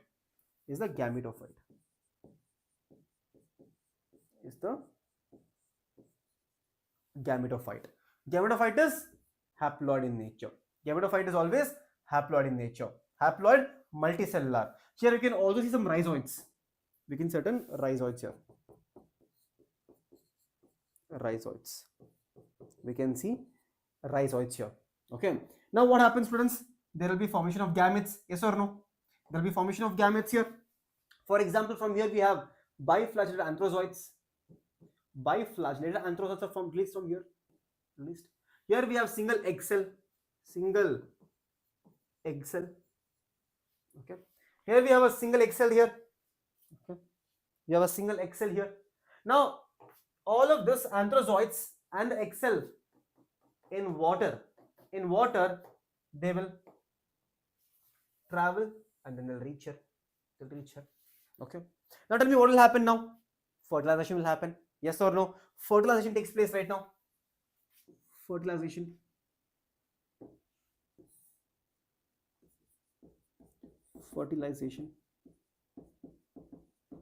So what do we get, students? When there is fertilization, we end up getting something like, let's just draw one single line right now. When there is fertilization, for example, this is the archegonium. In the archegonium, right here,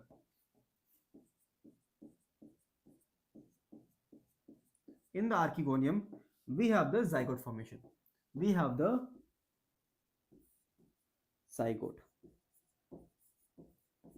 formation, and the zygote is diploid. Zygote is again diploid. Okay. Now this zygote undergoes again same thing. zygote undergoes something called as mitosis. Zygote undergoes something called as mitosis to produce a sporophyte. It undergoes mitosis to produce a sporophyte.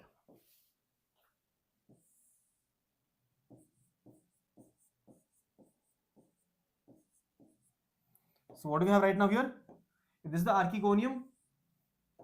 This is the archegonium. Within the archegonium, we have the development of sporophyte. Development of sporophyte here. Sporophyte. Again, almost similar. It is almost similar. Here again we have this. We have a sporophyte.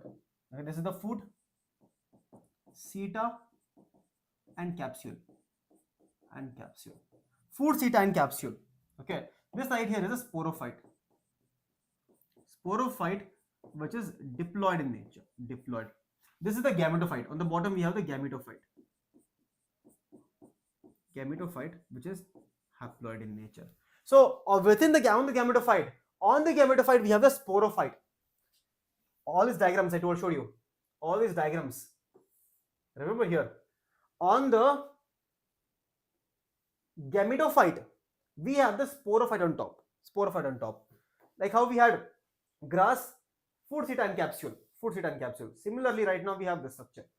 Gametophyte, top of it, sporophyte is there. Now again what happens? Again inside the students, again inside the capsule there is what? Spore formation. Yes. There is again meiosis in the capsule. Meiosis inside capsule. Meiosis takes place inside the capsule again. It happens inside again capsule inside the meiosis. Now what do we get? We get the spores. We get the spores here. Let's say we have a lot of spores. So we have a lot of spore formation here. Inside the capsule we have spore formation.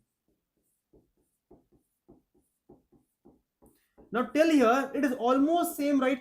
See, there we had, in the case of liverwort, we had two different male gametophyte, female gametophyte. Almost same thing. Here also we had, in the case of mosses, we had a single gametophyte, but it is almost the same thing till here. Same thing till here. But the main difference arises here. The main difference comes here, that is, in the case of your mosses, the spores. In the case of mosses, the spores which are haploid. The spores which are haploid here.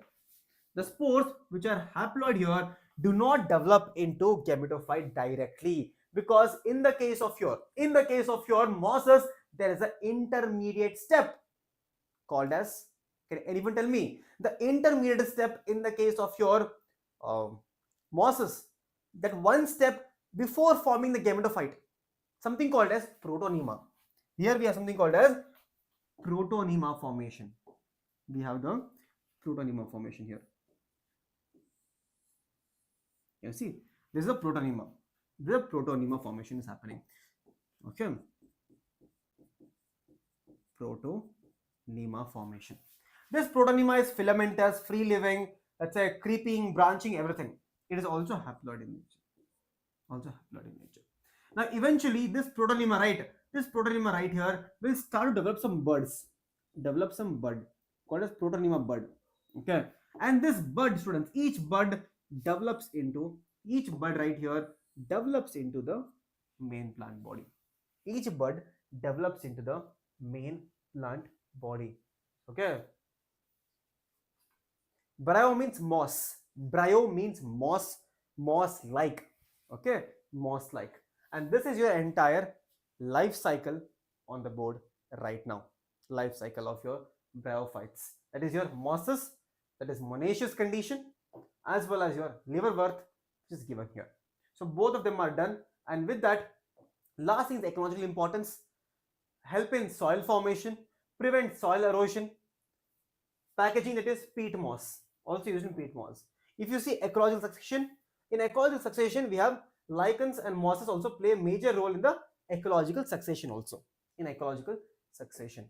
And with that, your entire bryophytes is over. That was your entire bryophytes, students. Entire bryophytes done and dusted. Now we only have two more left.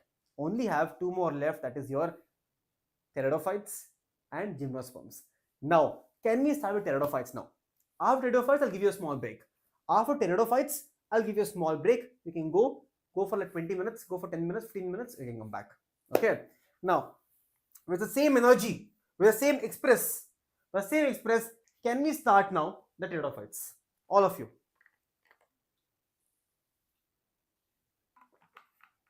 All of you drink some water also. All of you drink some water. Now, we'll start something called as now pteridophytes now. Let's start. Can we start now, students? I am too erode. Huh? Now, with the same energy, students, with the same energy, let's start something called as your pteridophytes right now. Okay? Because students, pteridophytes is a little special. Because how many of you watched the Jurassic movie? Jurassic Park? How many of you watched the Jurassic Park movie? If you watch the Jurassic Park movie, students, in the background of the movie, in the background of Jurassic Park movie, you will see a lot of plants in the background, right? All those plants in the Jurassic Park are basically pteridophytes and gymnosperms, and majority of them are pteridophytes. Majority of them are pteridophytes in the background. Okay, in the background. So pteridophytes. Okay. Now pteridophytes comes under a group called as Tracheophyta. Now, what is this Tracheophyta, students? Tracheophyta is basically a group of plant which has vascular tissues like your angiosperms, gymnosperms, as well as your pteridophytes. All of these group of plants, they have something called as your vascular system. Now, can anyone tell me what is this vascular system? What is the meaning of vascular system? The meaning of vascular system is xylem and phloem. Simple, very simple. From now onwards, from your pteridophytes onwards, every single plant will have xylem and phloem will be present now. Will be present. Okay. In Avatar also. Yes, in Avatar also. Okay. So what does the meaning of pteridophytes? Evolutionarily, they are the first terrestrial plants to possess vascular tissue. One of the few examples is given. You can see Salvinia, there is ferns, there is ecosystem. All of these are different examples of pteridophytes. Okay, see here, all of you. All of these are called as pteridophytes. As a matter of fact, inside my house, right, in my house also I have pteridophytes, couple of them. Okay, pteridophytes. This one, especially this one. Okay, so they are the first plants to have what? First plants to have xylem and phloem. The first plants to have xylem and phloem. Okay, xylem and phloem is present here. If you take a cross section, you will see xylem and phloem in the case of your pteridophytes. Okay, differential plant body. They also have a differential plant body. It means that we can see some form of your roots here, some form of your stem-like structure, and also the leaf-like structure can also be seen here, called as frond. Leaf-like structure called as frond can also be seen here. It can be seen here. Okay, fronds. What is the habitat? Moist, shady places, crevices and rocks. Okay, bog moss and marshes, tree trunks, you can see them growing everywhere. Okay, now here's what I understand. Very simple. Here the stem also is very variety. Even the leaf is also very variety here. And matter of fact, the leaf here has a very special function. I'll tell you next 2 minutes. Okay, the stem, can you see here? It can be long and creeping. Can you see? It can be long and creeping, the stem, or it can be short creeping. Some of it can be short creeping, or it can be ascending. So all three types of stem can be seen here. It is referred to as rhizome. The stem is referred to as rhizome here. Okay. Function: supporting the leaf, sometimes photosynthetic. Okay. Root: adventitious roots. There is no taproot here because taproot is more advanced. Function is absorption of water and nutrients. Okay. Then students, now the main show comes here. That is, here in the case of plant kingdom, in the case of pteridophytes, the leaf has a very special function here. That is, if you look at the leaf here, the leaves here are called as fronds. I call the leaves here as called as fronds. I will call them fronds. Now, what is so special about this leaf? Let me tell you. Okay.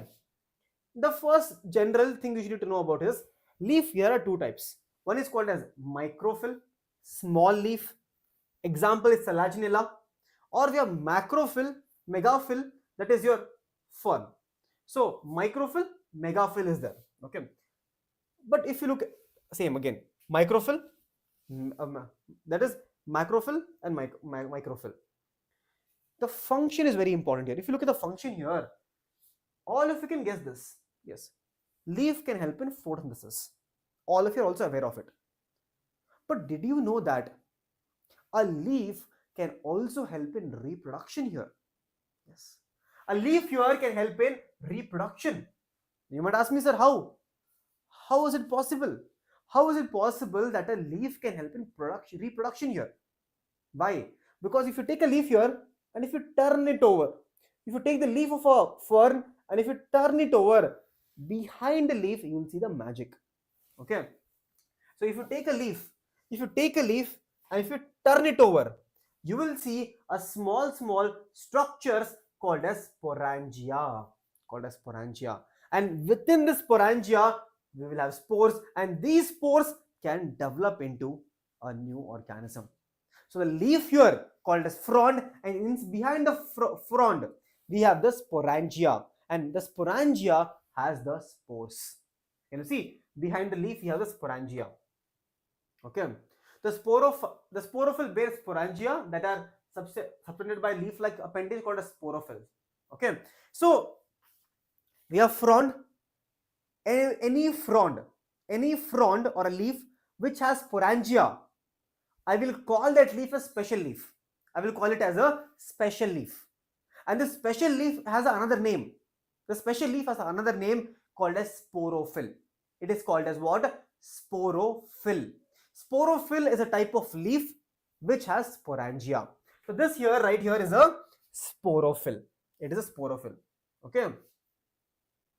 This right here is a sporophyll. Right here is a sporophyll. A sporophyll has sporangia. Okay. It is a special type of leaf. Sporophyll is a special type of leaf. Okay. Can you see here? Small everywhere. This is called as sori. Sori is basically a cluster of sporangia. Okay. Cluster of sporangia looks like this, something like this. Okay. Now students, here we have a concept called as homospory and heterospory. Small concept. Homospory means only one type of spore. There are most of the pteridophytes will produce only one type of spore, homospory. But there are certain pteridophytes which can produce multiple types of spores, and mainly two different types of spores. We call them heterospory. Example is Selaginella and Salvinia. Selaginella and Salvinia will show heterospory. One large spore and one small spore. So heterospory means what? Two type of spores. Larger spore, smaller spore. It is shown by Selaginella and Salvinia. Heterospory. Okay, heterospory. Now, if you see any Lycopodium, if you see some of your Equisetum, some of the pteridophytes has one small cap. Some of the pteridophytes have small cap here. The small cap here is called as your cone or strobilus. Can you see here? They have a cone or strobilus. Now, what is this? What is this cone or strobilus, students? What is this cone or strobilus? This cone or strobilus here is basically a collection of sporophyll. Remember that special leaf? Which has a sporangia. A collection of sporangia, a collection of sporophyll is called as cone or strobili. So it is a collection of sporophyll. Collection of sporophyll is called as strobilus. It is called as strobilus or a cone. Can you see here? Strobili. In Selaginella, you can see them. Homospory, heterospory. Same type of spore, different type of spore. Small spore, microspore and megaspore, two types of spores here. Okay. Here, seen major pteridophytes, seen in Selaginella and Salvinia. Okay.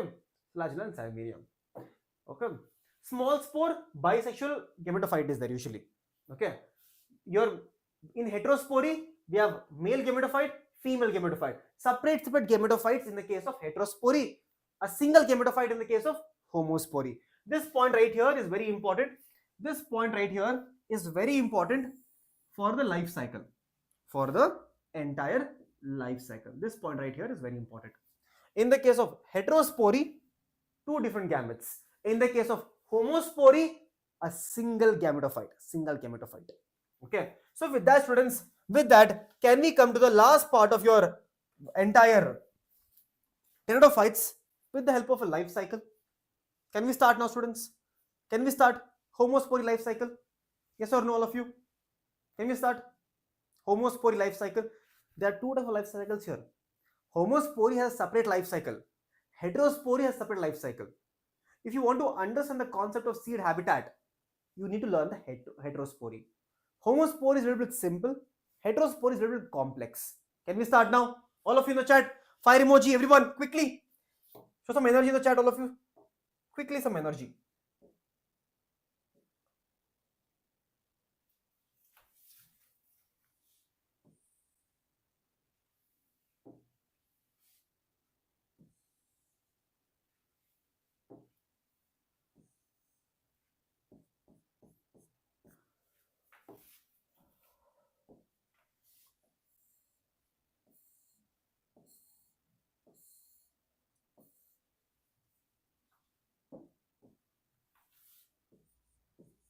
I want everyone to draw this also with me. Start drawing, students. Start drawing. This is your main plant body. Now, students, till now we learned that main plant body was gametophyte. Yes or no? Till now we've been learning in bryophytes as well as your algae, the main plant body was gametophyte. From now onwards it changes. From now onwards it completely changes now. Understand?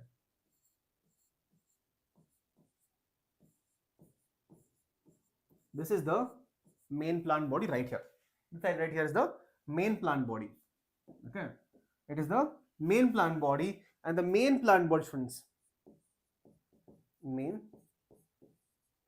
plant body is sporophyte here. Main plant body is sporophyte here, and sporophyte is always, remember, diploid. Sporophyte is always diploid. So from pteridophytes onwards, homospory is here. In homosporous type, sporophyte is the main plant body. Sporophyte is the main plant body. Here we have root-like structures, stem-like structure, and these are called as what, students? What are the leaf called here? The leaves are called as fronds here. They are called as what? Fronds. Fronds. Now, under fronds, there is a very special frond, right? There is a special frond which is fertile. The special frond that is called as sporophyll. A special frond is called as sporophyll. Sporophyll. Also the fertile leaf. I will also call it as fertile leaf. Fertile leaf right here. That is just sporophyll. A particular sporophyll have what, students? A sporophyll always will have sporangia. It will have the sporangia within it. It will have sporangia. Okay. So sporangia is also diploid. It is also diploid in nature. Diploid in nature. Okay. This is sporangia. Now this sporangia, students, this sporangia right here undergoes meiosis. Sporangia, inside sporangia, meiosis happens. Meiosis inside sporangia. Okay. Meiosis inside sporangia. Meiosis inside sporangia now. Inside sporangia, meiosis happens. So tell me, a gametophyte will produce gametes. A gametophyte will produce gametes. A sporophyte will produce, gametophyte produces gametes. A sporophyte will produce spores. Can you see spores here? Spores here.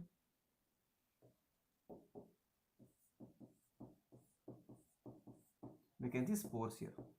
And these spores right here, tell me, students, are they going to be haploid or diploid? These are called as the spores. These spores right here, as the result of meiosis, these spores are going to be haploid in nature. These spores are going to be haploid in nature. Now these spores again further undergoes mitosis. They undergo mitosis further to produce a structure called as prothallus. They undergo mitosis. They undergo mitosis to produce a structure called as prothallus. This is a structure called as prothallus. Not protonema, it is called as prothallus. Not protonema, it is called as prothallus. Prothallus. Okay. Prothallus. It is also haploid in nature. It is already haploid in nature. Okay, this is prothallus. Now this prothallus right, student, this prothallus right here, it is free living, it is multicellular. This sporophyte prothallus right here, it is completely free living.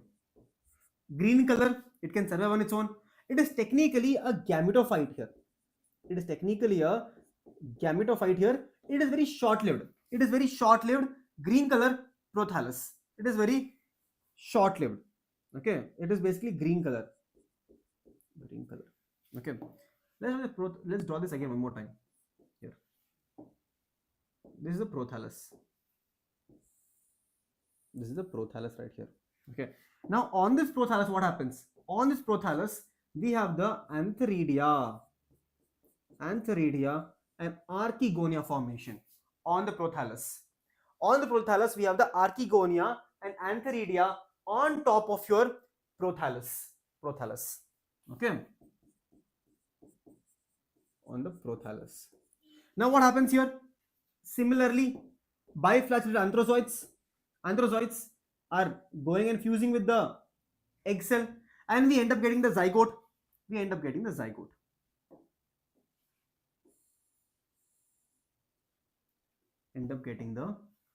zygote here.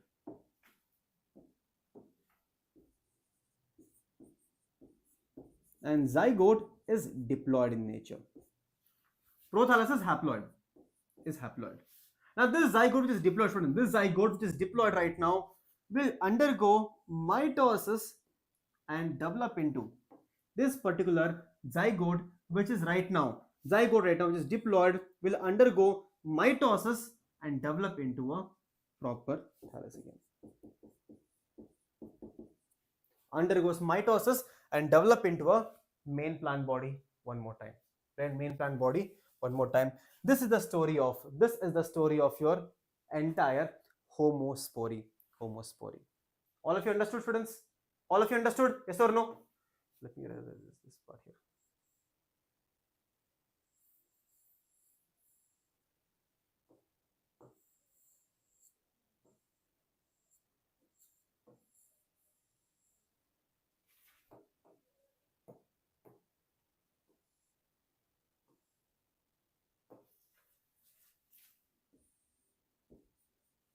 This is the egg cell. This is the prothallus. Okay, this is the prothallus. This prothallus right here is free living. Remember, it is free living, green. It is technically the gametophyte.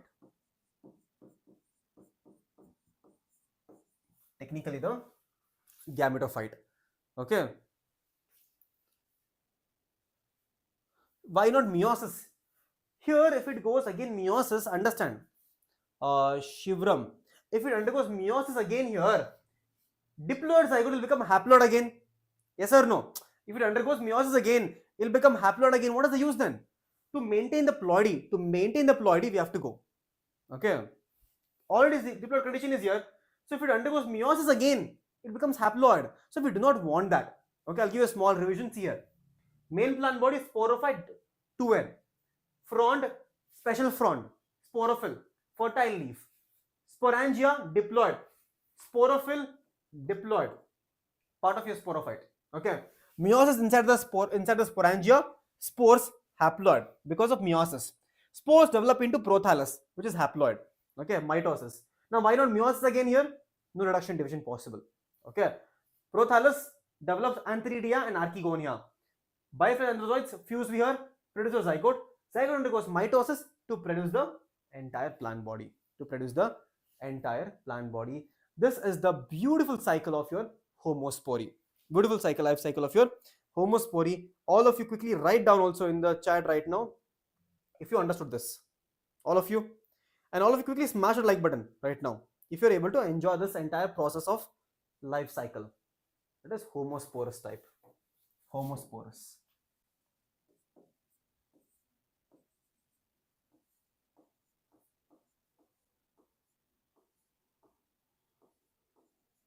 This is homosporous type.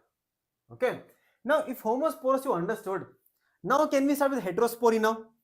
If you understood homospory, now let's start something called as heterospory. Understand what exactly happens in the case of heterospory. Okay. Now, if you go back to this here I told you homospory, small spore, bisexual gametophyte. Bisexual gametophyte, one gametophyte, both are present, bisexual.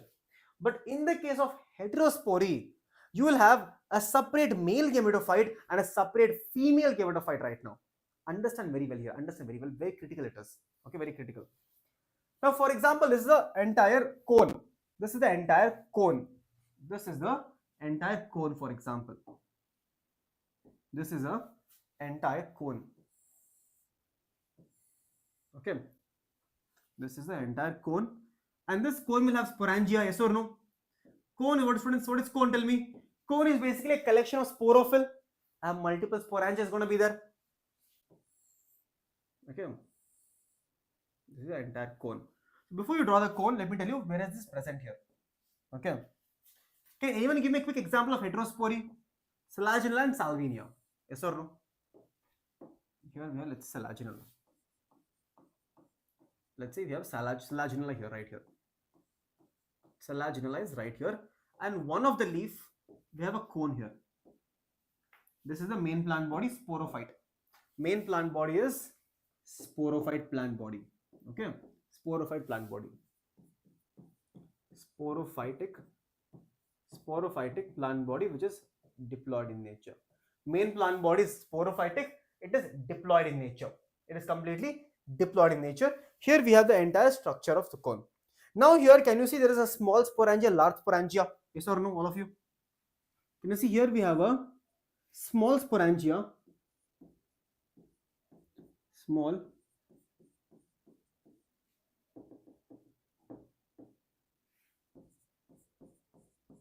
sporangia, and we can see here large sporangia,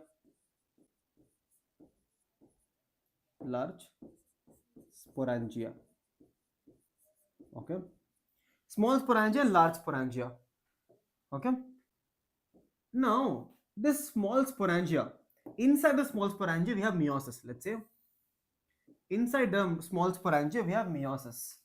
Let's take meiosis happening in the sporangia here. Okay, meiosis. Now tell me, this sporangia which is diploid, which is a part of your sporophyll. After going meiosis, what will it produce? It will produce the spores. Yes, it will produce the spores. But which type of spores? It will produce microspores. Produce microspores. And these microspores are going to be haploid in nature. Because of meiosis, they are going to be completely haploid in nature. Done? They are going to be haploid in nature. Okay. Now these spores will develop into the entire male gametophyte. Male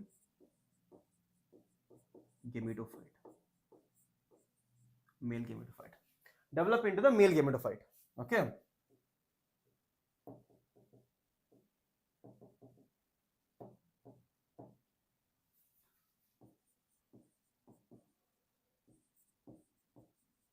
Male gametophyte. I think it's visible now, right? Male gametophyte. Okay. Now this male gametophyte will produce what? This male gametophyte will eventually produce the antheridium, and this antheridium will produce anthrozoids. Will produce the biflagellated anthrozoids. Will be produced. Okay. Now this is a large sporangia. Okay. Large sporangia also undergoes meiosis. also undergoes meiosis.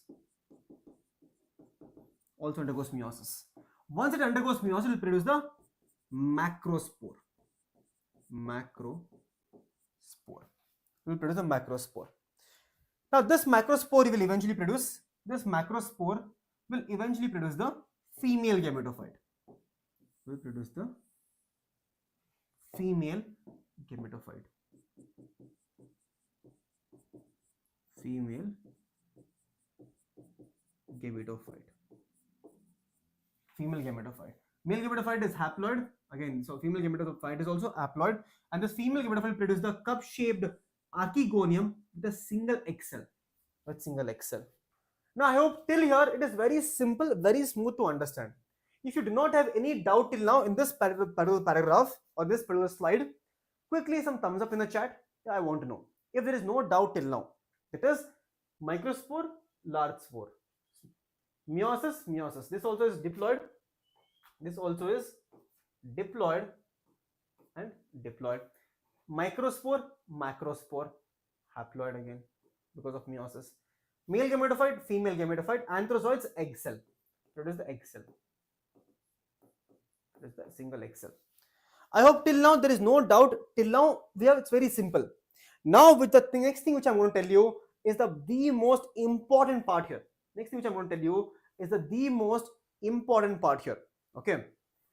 What exactly happens here, students? Understand. After this entire thing, right? This female gametophyte actually is not released outside. What do I mean by that? This female gametophyte right here, I continue in different slides, students understand. This female gametophyte right here is actually part of the sporangia. This female gametophyte actually never leaves the sporangia. This is the female gametophyte. Here we have the egg cell, and this entire thing is the sporangia. Is the sporangia. That is the 2N. Sporangia is a 2N. Inside we have the female gametophyte. Inside we have the female gametophyte. We have the female gametophyte in the inside. Female gametophyte on the inside. Here we have the egg cell. Here we have the egg cell. Beautiful, right? It never leaves inside, never leaves outside. And that is the precursor of seed habitat. This is how the seed formation started. But in pteridophytes, there was no seeds. Why? Because there is no seed coat formation here. There is no seed coat formation here. And that is why there were no seeds in your pteridophytes. But the precursor of seed habitat started right here. It started right here. Seed habitat. Okay, seed habitat right here. Okay, so eventually what happens? Eventually, this particular egg cell is fertilized by the anthrozoids. Fertilized by anthrozoids. Okay, and we end up getting the inside itself. Everything is happening inside. Okay, here this is the female gametophyte. Here we'll have the zygote. Now we will have the zygote here after fertilization. Zygote. Okay, zygote is there, and zygote will develop into as a result of mitosis. Zygote will develop into the main plant. Will develop into the main plant body. You all see all this, right? It will develop into the main plant body.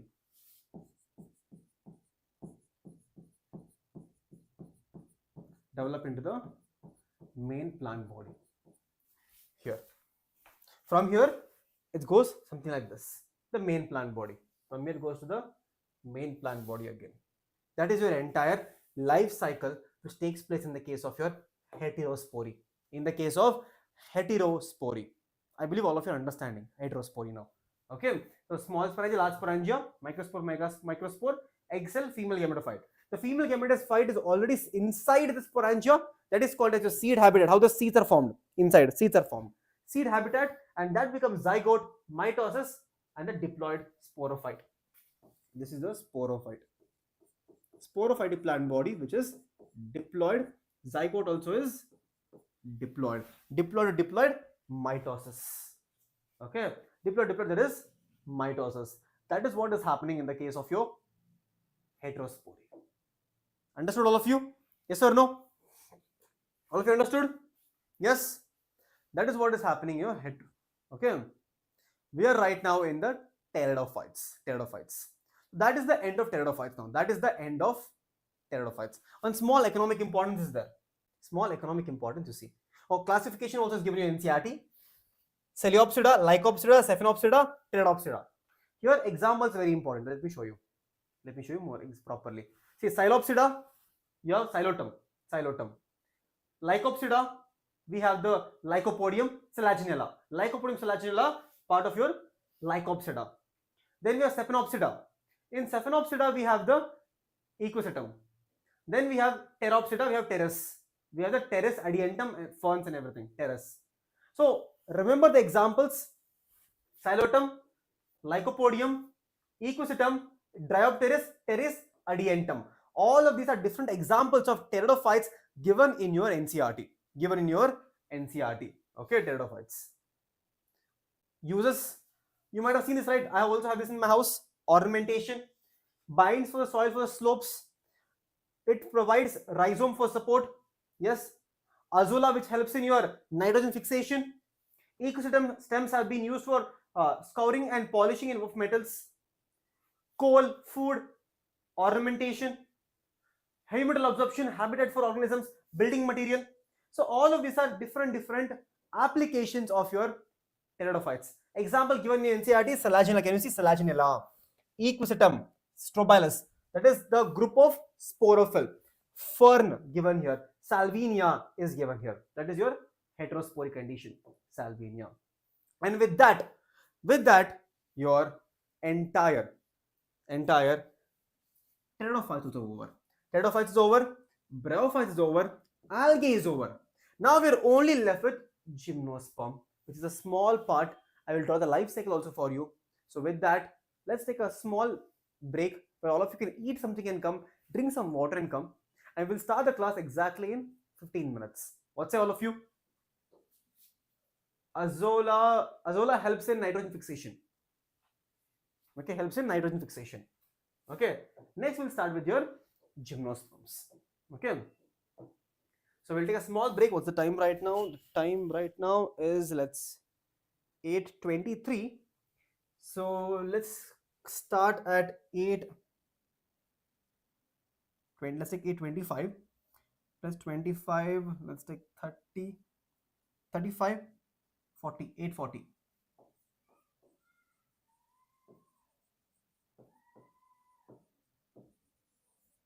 Class resume at, let's take 8:40.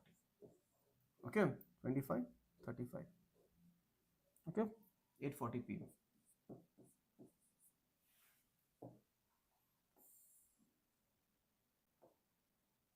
Okay, I'll see you back, all of you, at 8:45 p.m.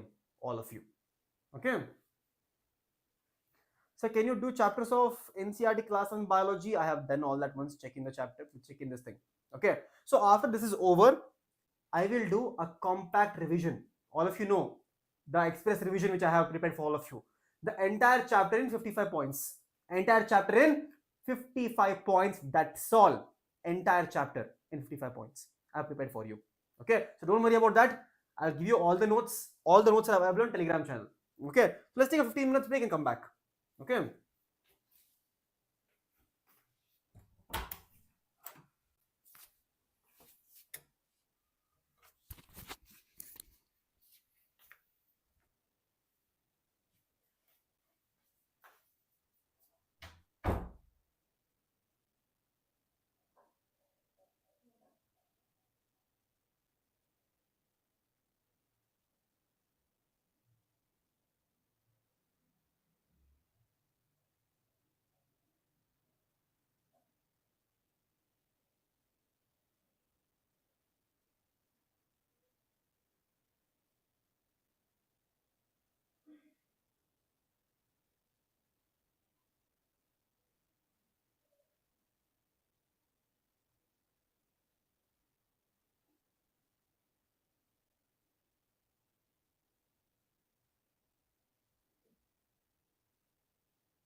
Hello, hello, hello.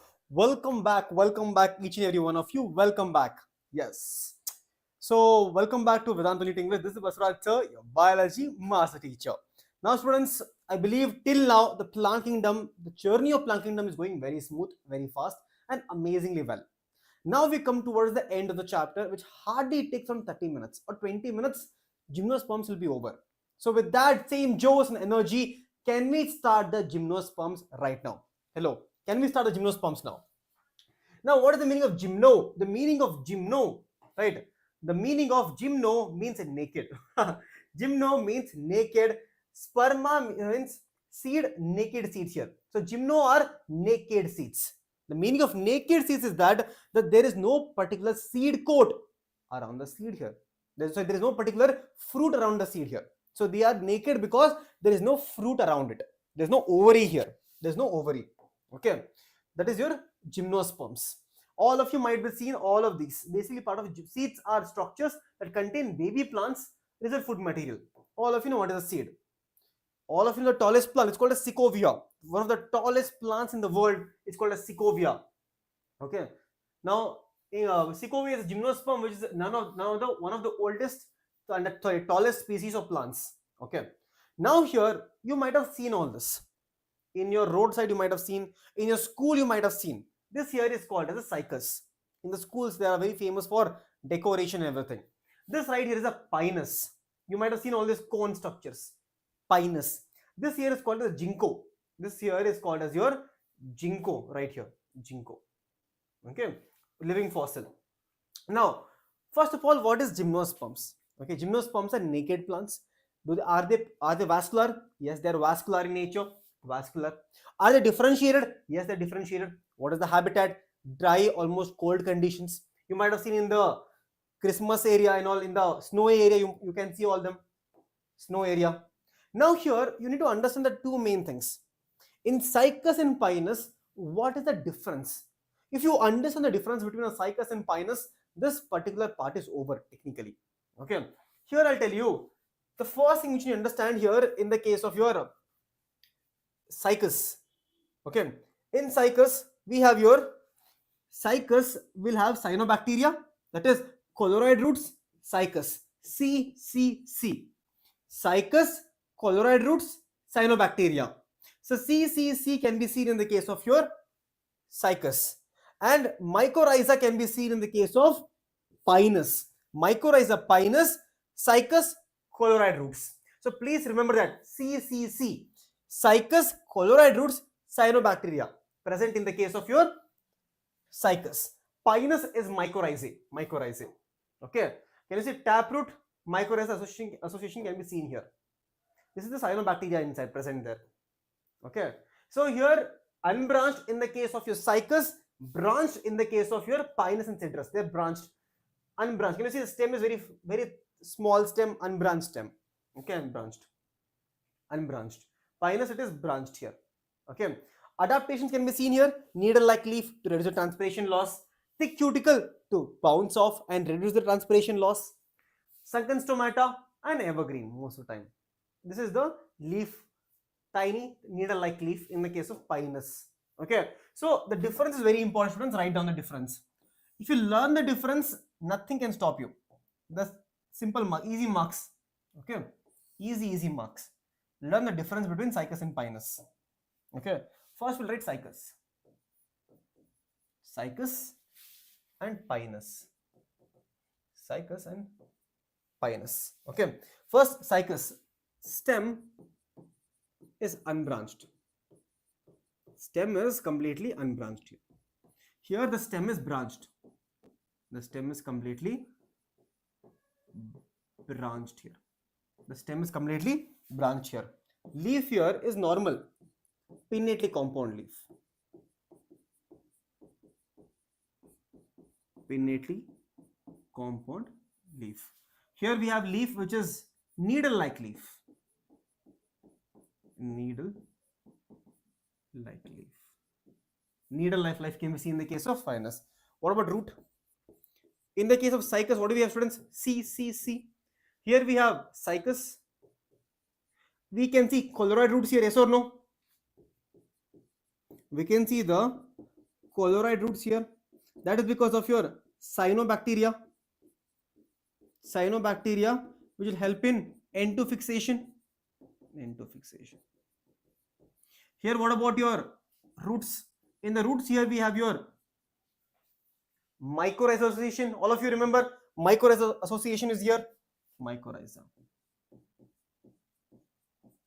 Mycorrhiza association in the case of roots here. Here we can find male cone. Generally, you can find male cone here. Female cone is generally absent here. Male cone. Here we can find male and female cone. Male and female cone can be seen here. And these are generally monoecious in nature. They are generally monoecious.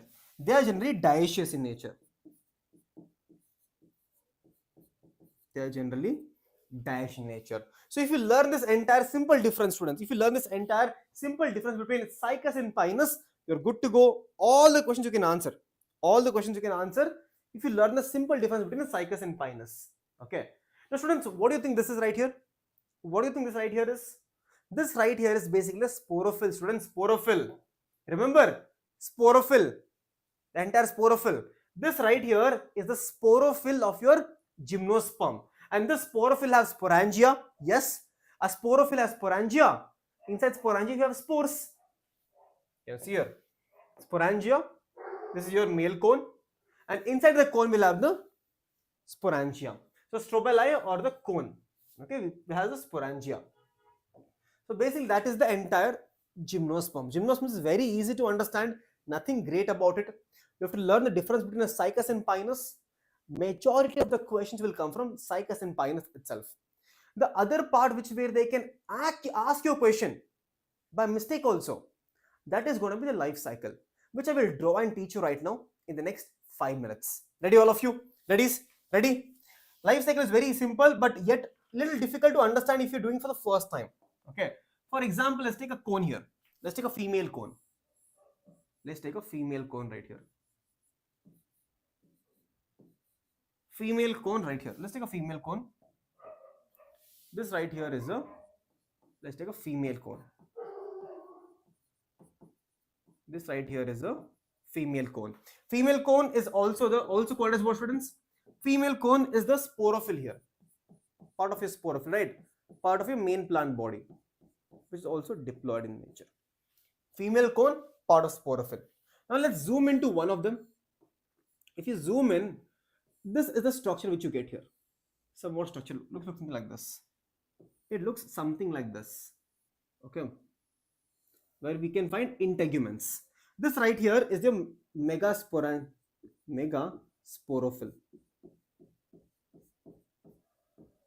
Or megasporangia. Let's say megasporangia only. It's just like your angiosperms.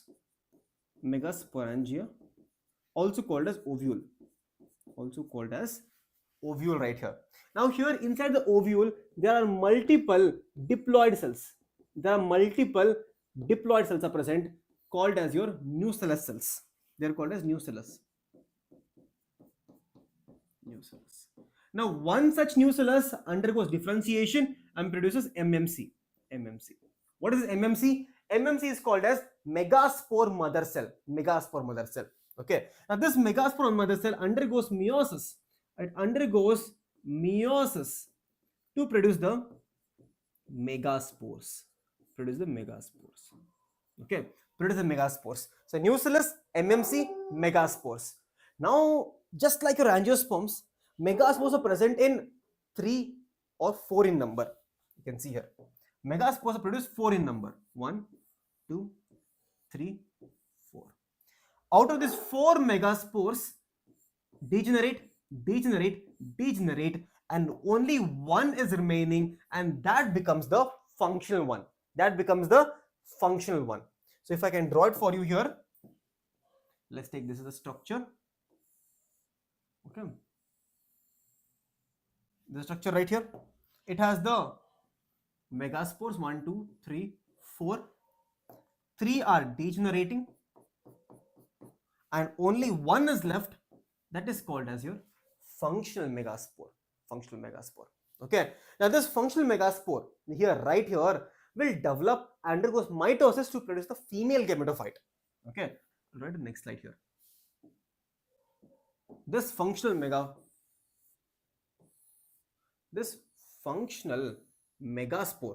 here, functional megaspore undergoes mitosis, which is haploid in nature. It produces the female gametophyte. It produces the female gametophyte right here. And this female gametophyte is already haploid in nature. Haploid. Coming from here, right? Haploid. So I'll give you a small recap till now. Female cone, sporophyll, diploid nucellus, MMC, meiosis, megaspore. One is functional, 3 degenerating. The remaining one will undergo mitosis to produce the female gametophyte. It will produce the female gametophyte. Okay, it will produce the female gametophyte. Now, on this female gametophyte, students, on this female gametophyte, there are 2 to 3 cup-shaped structure called as what, students? They are your archegoniophore. Archegonia. They are the archegonia. Okay, archegonia produced right here. Now what happens is this archegonia has the egg cell. Archegonia has the egg cell here. Okay. Now students, tell me here, do we get zoospores, do we get anthrazoids, or do we get pollen grains here? This is the gymnosperm. From gymnosperm onwards, we get the pollen grains are entering here. Pollen grains. Remember that. Pollen grains are coming here. Pollen grains are entering. Now, if pollen grains are entering and fusing here, it will result in the formation of zygote. Okay. Result in the formation of zygote. Now, I will draw a final diagram for you. You'll get a better idea. Okay, final diagram.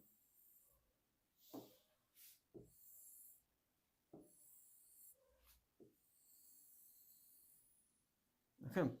Here we have the female gametophyte. This right here is the female gametophyte. Female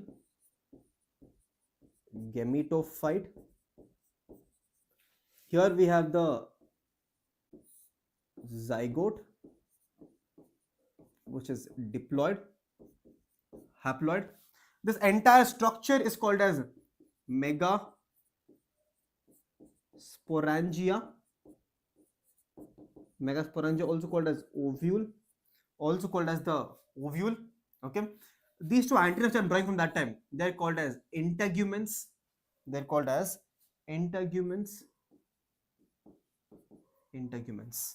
Now this is the entire structure right here.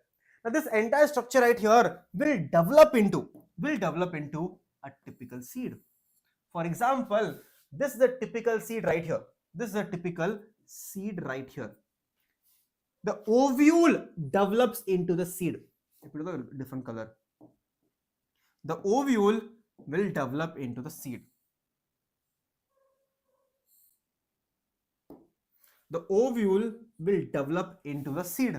Okay. Now here, students, within a seed, do we have the growing embryo? Embryo is there, which is diploid in nature. Yes. This particular structure right here, the zygote will develop into the embryo. If there is a developing seed, we need endosperm also here. Endosperm. This particular female gametophyte, this remaining part will develop into the endosperm. That's why this is haploid, and that is why the endosperm in the case of your gymnosperm is said to be haploid. In the case of your angiosperms, triploid there. Okay, it is haploid right now. Okay, now this entire seed has a seed coat around it. Also a seed coat around it. It has a seed coat. That is basically the integuments are converted to seed coat, and that is the entire life cycle of your angiosperms. I'll give you an entire recap one more time. See here. First we had the female cone, We also have male cone also. Male cone is producing pollen grain. I'll tell you. Sporophyll, megasporangia, each one. Okay. Sporangia, all of you know. Female cone has sporangia, megasporangia, bigger one. Okay. Nucellus, MMC, undergoes meiosis to produce the megaspore. 3 degenerate, 1 is functional. This functioning will produce, undergoes mitosis to produce the female gametophyte, will produce archegonia. Archegonia, pollen grains, undergoes fertilization to produce the zygote. Zygote develops into the embryo, female gametophyte develops into the endosperm, megaspongia, the entire ovule develops into the seed, integuments develop into the seed coat. Now this is the seed right now. Take the seed, throw the seed somewhere, the seed will develop into a new plant. Good BDS college in Delhi NRC, please have to check. I do not know. I have to check. Okay, and that is how we get the entire seed. Similar, students, somewhere we have the male cone also. We will have the male cone will produce the because of the male cone we get microspore, microsporophyll. Okay, microsporophyll, microsporophyll. Microsporophyll undergoes meiosis to produce the microspore. Microspore is haploid in nature. Microspore develops into the pollen grain. It develops into the pollen grain, and this pollen grain lands there.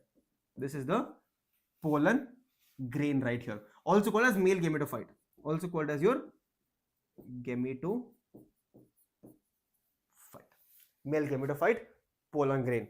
This pollen grain is entering here.